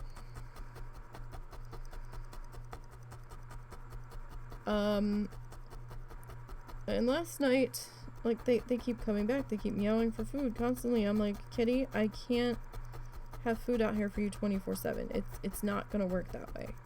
I'm sorry. You've had, like, half a cup of cat food, like half of a, well, 2/3, almost a full cup of cat food today. Plus, I don't know if you've been eating anywhere else. I don't know if you have a home. You're a white cat and you're very clean. You're very white. So I don't know if you do have a home. You may. You're very clean for being outside and being white. And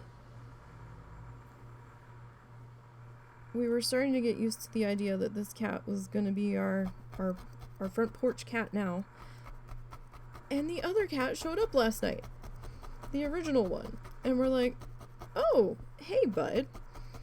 So Russell went to get them some food specifically, because they were kind of our original outside cat. And the white cat showed up. And then we had to stand off again. And then the other one left, the original one, and the white cat was still here. And I'm like, oh, for fuck's sake.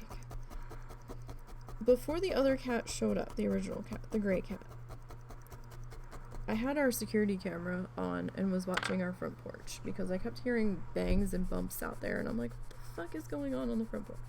And I had seen a cat that with the way the camera was loading, the way the camera program loaded, I actually thought it was a bear cub at first, and I was like, oh my god, Russell, there's a bear on the front porch. He's like, what? I said, there's this tiny bear cub on the front porch. I said, it's huge. it's too big to be a cat. And he's like, no, that's a cat. He goes, I'm like, no, it's a bear cub. Look at that thing. It's big. And he goes, it has a long tail. I saw it. It's a cat. And I'm like, oh, okay. Just the way it was, the camera was chugging when it was loading in. And every frame that for some reason it was loading in slow motion. I don't know if I had hit something or if the camera program was just being weird or my computer was pissed off. But the way it loaded in, it made it look like whatever it was moving at a snail's pace. And it looked like they were taking a step and pausing, and then taking a step and pausing. Very stilted. And it kind of reminded me of the way, like, a bear cub will walk when they're nervous about something. And I'm like, oh my god. And he's like, yeah, no, that's a cat. I was like, are you sure? And then he started to open the front door, and I'm like, well, don't go out there. And he goes, it's fine. It's a cat. And then he went out there, he goes, it's a cat. I saw it. It's just a dark gray cat. That the way the lighting was on the infrared, it looked like not a cat. He goes, but it was a cat. I was like, alright. And then the white cat showed back up shortly thereafter, and I'm like, are you still here? And we had already fed this cat twice within a couple of hours, and Russell and I are like, no, you're done. We're not feeding you anymore. So he came in, and we shut the front door. And I had closed the camera briefly, and then I heard our one male cat scratching at our front door. And our front door that goes out onto our porch from our bedroom has glass panels in it, so we have like a curtain over it to cover them. And I hear him scratching on the glass, and I'm like, stop it. What are you doing? Stop it. I was like, leave it alone. He scratch. And then I heard him lunge against the door, like there was like a thud, and I was like, what the fuck? I'm like, what are you doing? And I was like, stop it. And I was like, you're gonna break the glass on the door, because it's very thin glass. I got up, and I went to get my spray bottle to spray him away from the door, because he was obsessed now. And he was pissed. And I'm like, stop it. I was like, I don't know what the hell you're doing, but just stop it.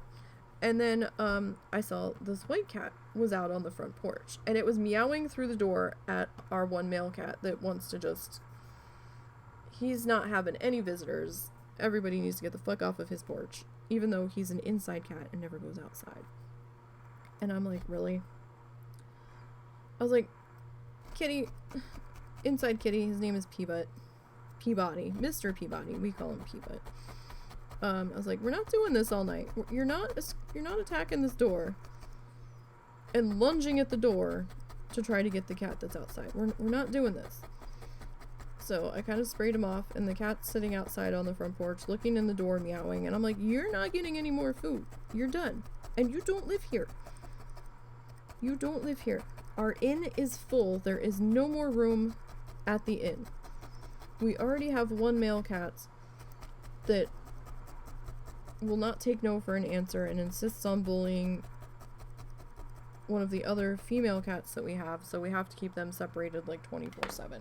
So we're not doing that again with another stray. We can't. I'm sorry, but I think you live somewhere else. I think you're mistaken. You don't live here. You're too clean looking and in too good of shape to look like you're out on the streets, unless it was recently dumped, which could be possible. But I'm just like, no, you don't live here. So I turned the security camera on, and I'm watching this cat on the front porch. They're climbing all over shit. They're in the one planter box where I have some of my flamingos, and they're rubbing on the flamingos, and then they're curling up in the planter box, and then they're over here, and then they're over there, and then it curled up on our welcome mat outside our front door and turned into a loaf cat and was just sitting there up against our screen door. And I'm like, are you even serious right now? I was like, Russell. He goes, there's nothing we can do about it. He's like, just shut the camera off. He goes, don't even bother. I was like, yeah, but I want to know what they're doing. Then I hear scratching on the glass again, and Mr. Peabody is back. And then I heard another thud against the glass. I'm like, cat, stop. So I had to chase him off the door again. And then, of course, because I moved the curtain and there was noise and sound on the other side of the door, then the cat outside jumped up and then they're meowing at the door again. And I'm like, oh my god. It's like, everybody just needs to stop. Then, finally got the cat away from the door in the house. Like, okay, fine, we're good. Mind you, it's about 3:30 in the morning at this point. Maybe going on 4. I'm starting to get tired. I'm starting to get to the point where I want to go to bed. I'm sitting here watching the camera. I looked up, like, oh, cat's gone. No, they weren't. They were down at the door that goes from my parents' room onto our front porch. Climbing up the wall, trying to look in their window. Smelling at the window, climbing on the rocking chairs that were down there, trying to climb up the side of the window screen. I'm like, what are you doing? You don't live here. You cannot come in. The cats in here will not appreciate you. At all. At all. That's just not gonna happen, friend. And yeah, so well, that's okay if you have to go, that's fine. I hope you have a good night. I hope you have a good week. I do thank you for popping in. And it's crazy. And then they were out in the front yard hunting bugs, and I'm just like, Kitty, you don't live here, Kitty. Please. Don't live here. But I thank you for popping in. I hope you have a good one. What did I know? We still need some of this. It's just been crazy. We're supposed to have severe weather tonight. I'm hoping we don't. I should probably check in on our... Ooh.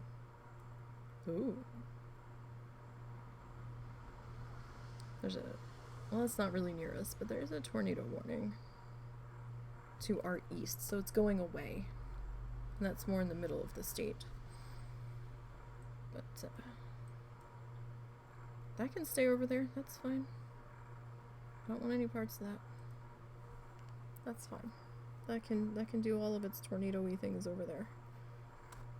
But, yeah, it's just been a wild...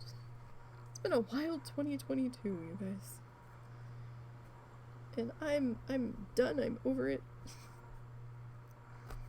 So over it.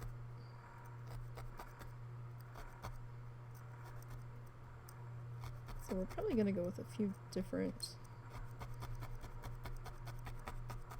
shades down in here just to kind of put in our bushes and stuff. Probably some different shades than what Bob did. It's easier to convey bush shapes with paint than this at times.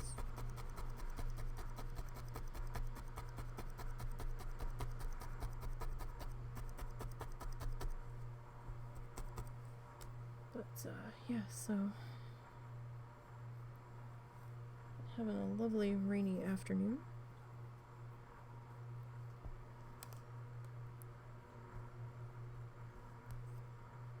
Getting some things done here. Having a chat about all of the things.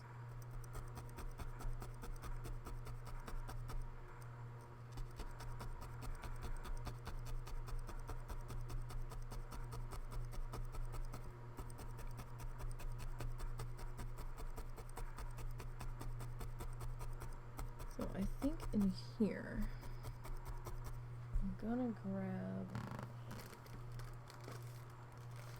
some of like our mid-range green, just to kind of break up all of this dark in here. So it's getting hard to see.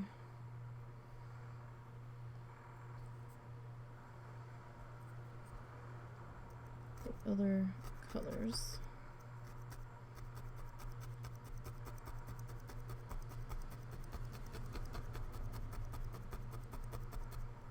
And where everybody's hanging out.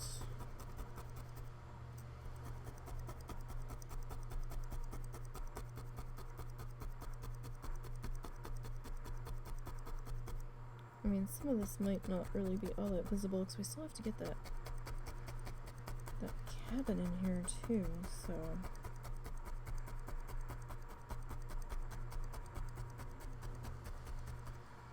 I'm gonna have to see about. Oh wow, that is shockingly bright on top of all of the other things, but it is kind of thick where he's at there, so this kind of put in here, do a little bit of that on top.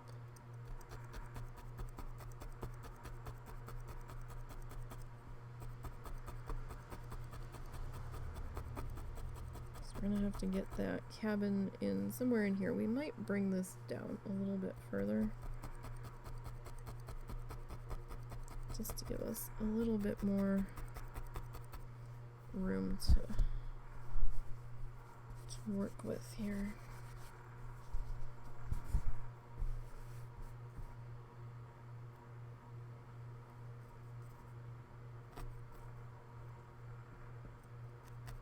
But we will see.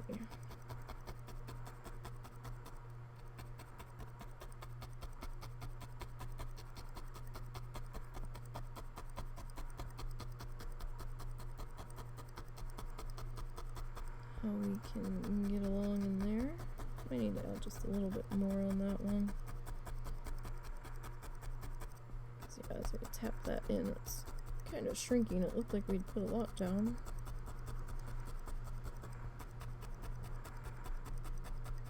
And then we kind of melted it on into the background there.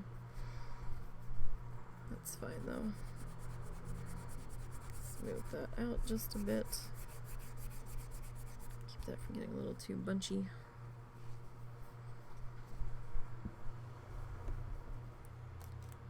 Alright. So let's see. Got a few more bunchy, bushy things happening.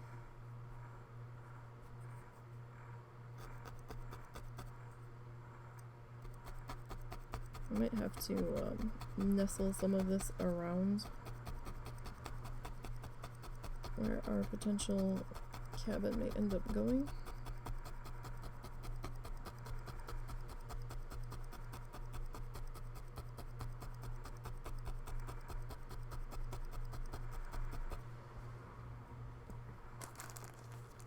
Alright, let's grab a thicker chunk of this. I'm just kind of snaking this guy. Just to kind of give him a little bit of a shrubbery feel here.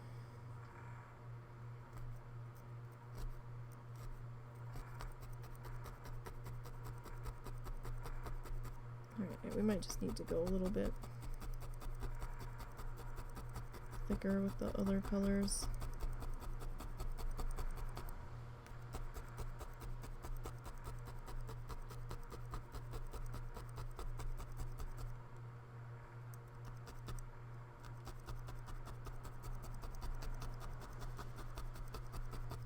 Kind of get those put in there, get the point across on them.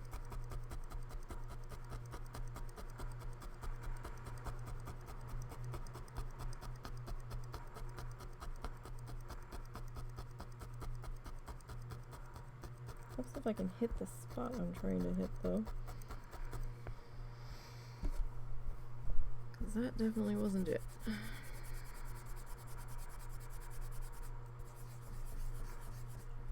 Now, you don't have to do this. I am, because we're getting a little...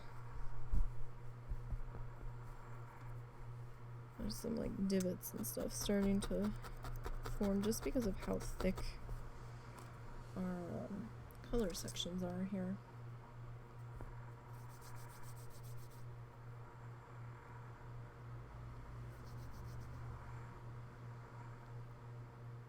Alright. get you kind of... Nope, nope, nope, nope. You kind of worked into there.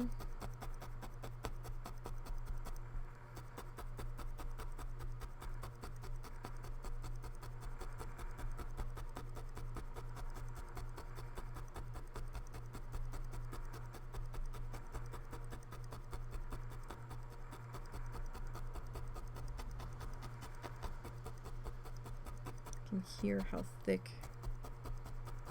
the fiber is in that section.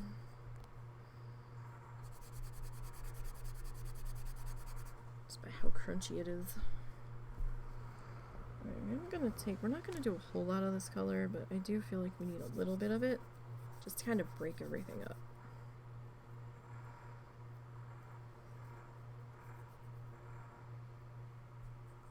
I think we will come back in and make this a little bit thicker.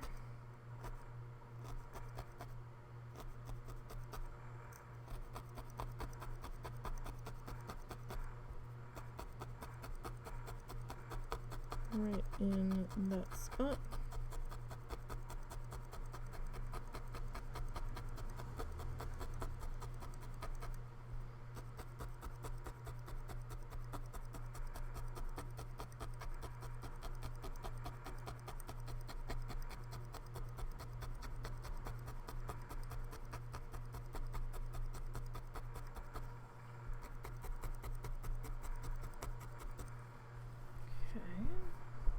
And let's see, maybe we should add, we could add a little bit of yellow in there too, maybe. Maybe if we put her in our cabin here. Let's get this little guy, that's a little too little. I always go small and then I'm like, end up going too small. Get this little bushy guy worked in into here.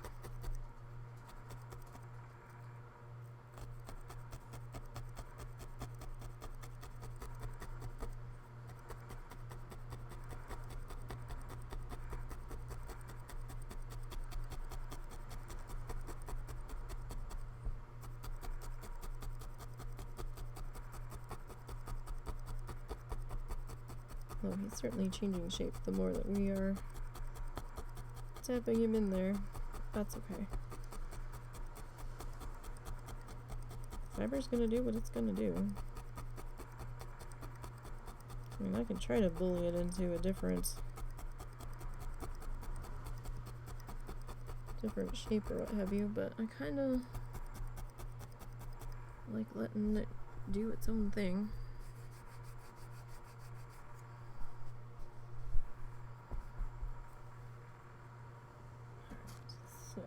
Let me see.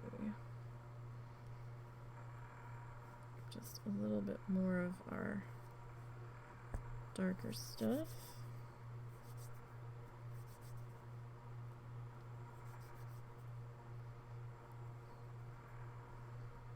How far out does this cut? You know what? I think we need to.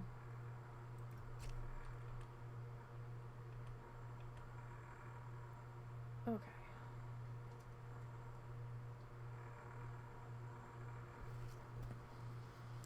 So, we definitely have a darker section in here. Now I might grab some of that color that we did the really dull highlight on this tree with.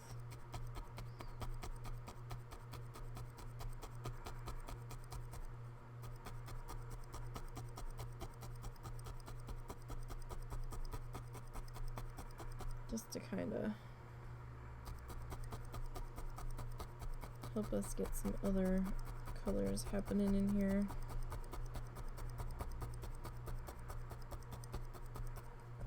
I do have that right here. There's some sections in there where it's a little different shades. It's like, I'm not against using this stuff. This is the roving that I had gotten with the kit. Or I had bought it to use with the kit. So this is going to be sort of a mix between the acrylic yarn that we fluffed and the wool stuff.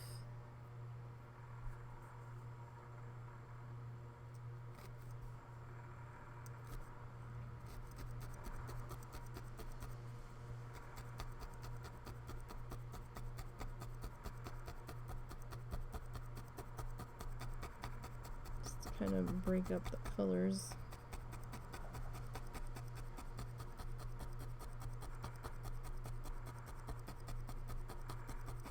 Which will definitely help things a bit.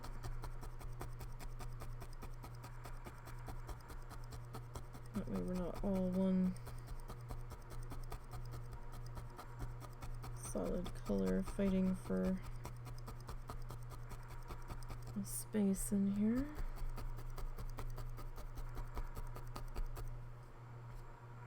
Okay. And I think we'll grab a little bit of our light green.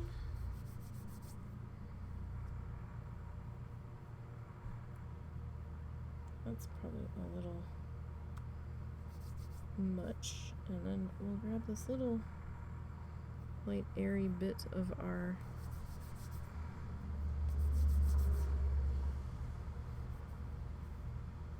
orangey color here, our mustard color. Maybe we stick that in there. Got this big guy.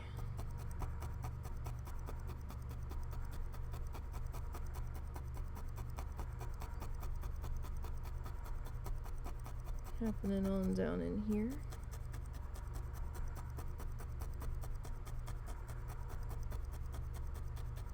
So, I mean, you can kind of roll a couple different shades together, but they don't quite blend like paint, so it might look a little funny.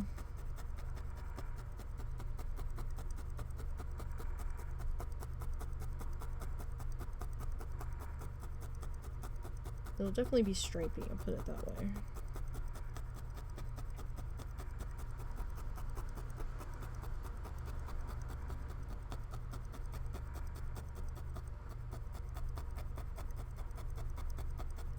Get that worked in there.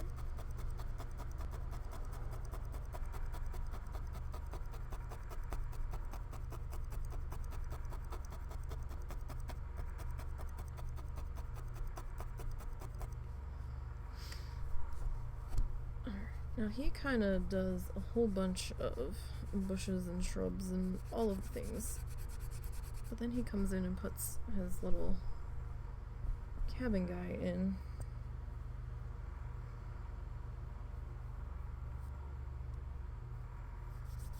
So I just want to make sure that we're not layering this up too thick. Oh yeah, sorry for all the scratches on my hand. Cat. The kitten, the youngest one, she's not really a kitten anymore. She's over a year old now, but the younger one's very bitey when she plays and very scratchy. She's an aggressive player. And oh my goodness, the purrs that come out of her when it is playtime is unreal. So the cabin's definitely gonna wait until next week. I can tell you that much. But we're not looking too bad. We've got some light spots in our bush and some dark spots. I mean, the bush is a little meh, but you know, what can you do? It's not terrible.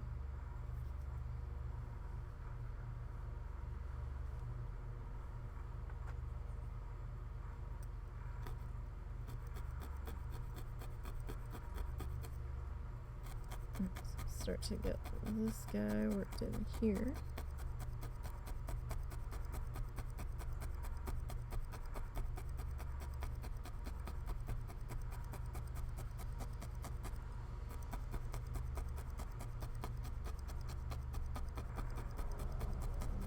I think I might add another little long section sticking up out of there in the middle.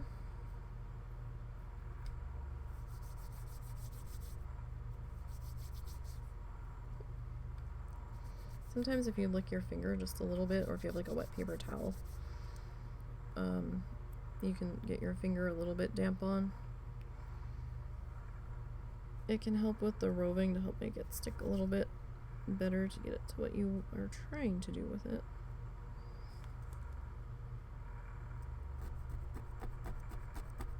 Sometimes it helps on the acrylic stuff. Sometimes. Not like the roving though, but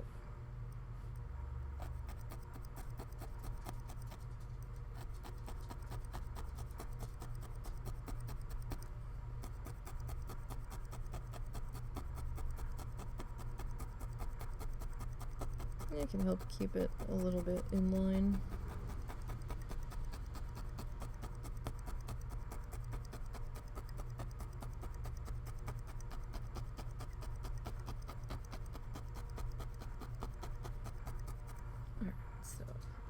Grab a little bit more of this. Like, I'm not sure where I want this to. I almost kind of want to stick you out there, but that outer edge area would probably be a little bit better suited for just the light colored stuff.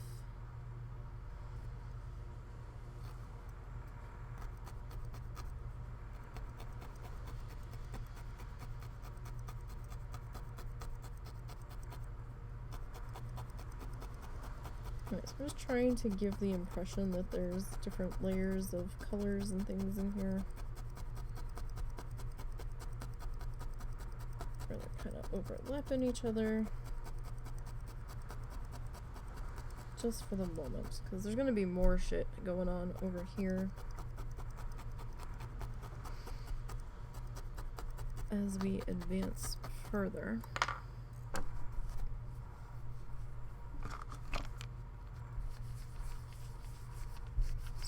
To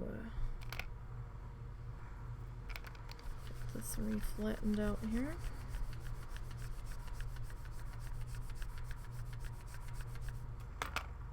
Okay.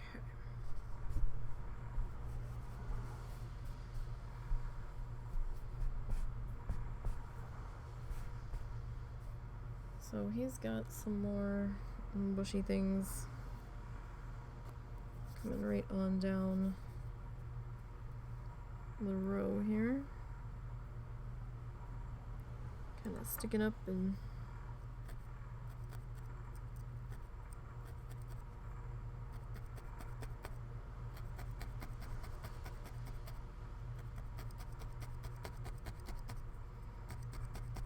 hanging out and all that.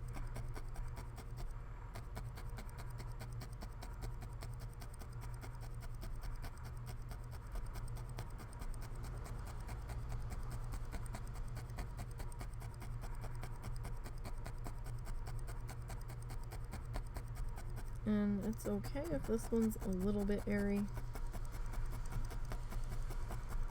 Just like it's looking, it's gonna be. We're gonna have something else kind of sitting next to it anyway.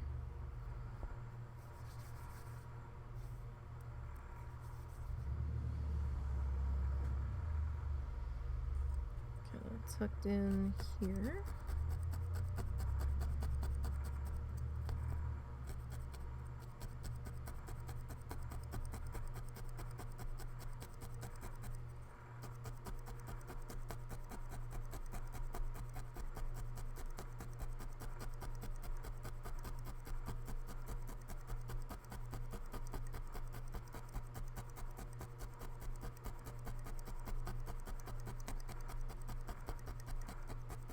I'm okay with a little bit of the wispy spots in between, so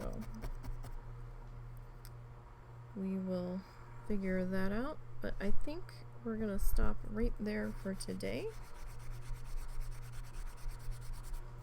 because we've made some progress, and I'm getting hungry and I need to go eat. So thank you guys for hanging out with me today. We didn't do so bad. I'm like half off of the screen here, so not so bad at all. Get all our bags of fluff out of the way.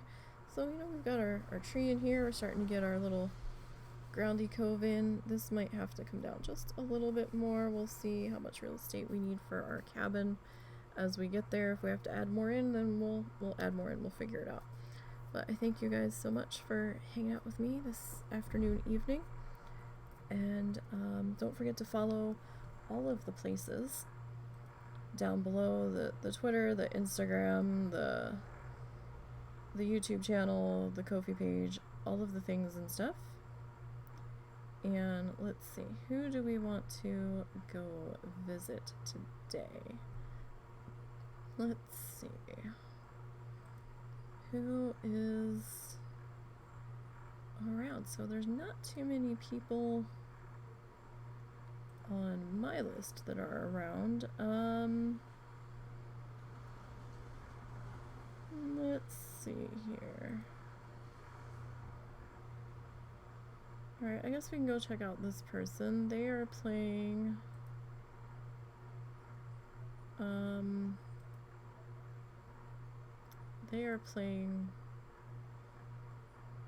Dead by Daylight. Mount Everest. I don't remember if we have ever rated them before, but we'll give them a look-see. If I can get the things off of my fingers so I can type. So yeah, you guys have a great night, and I will see you all on Wednesday for Wild Challenges and Bloodthirsty Leveling. Till then, have a great one.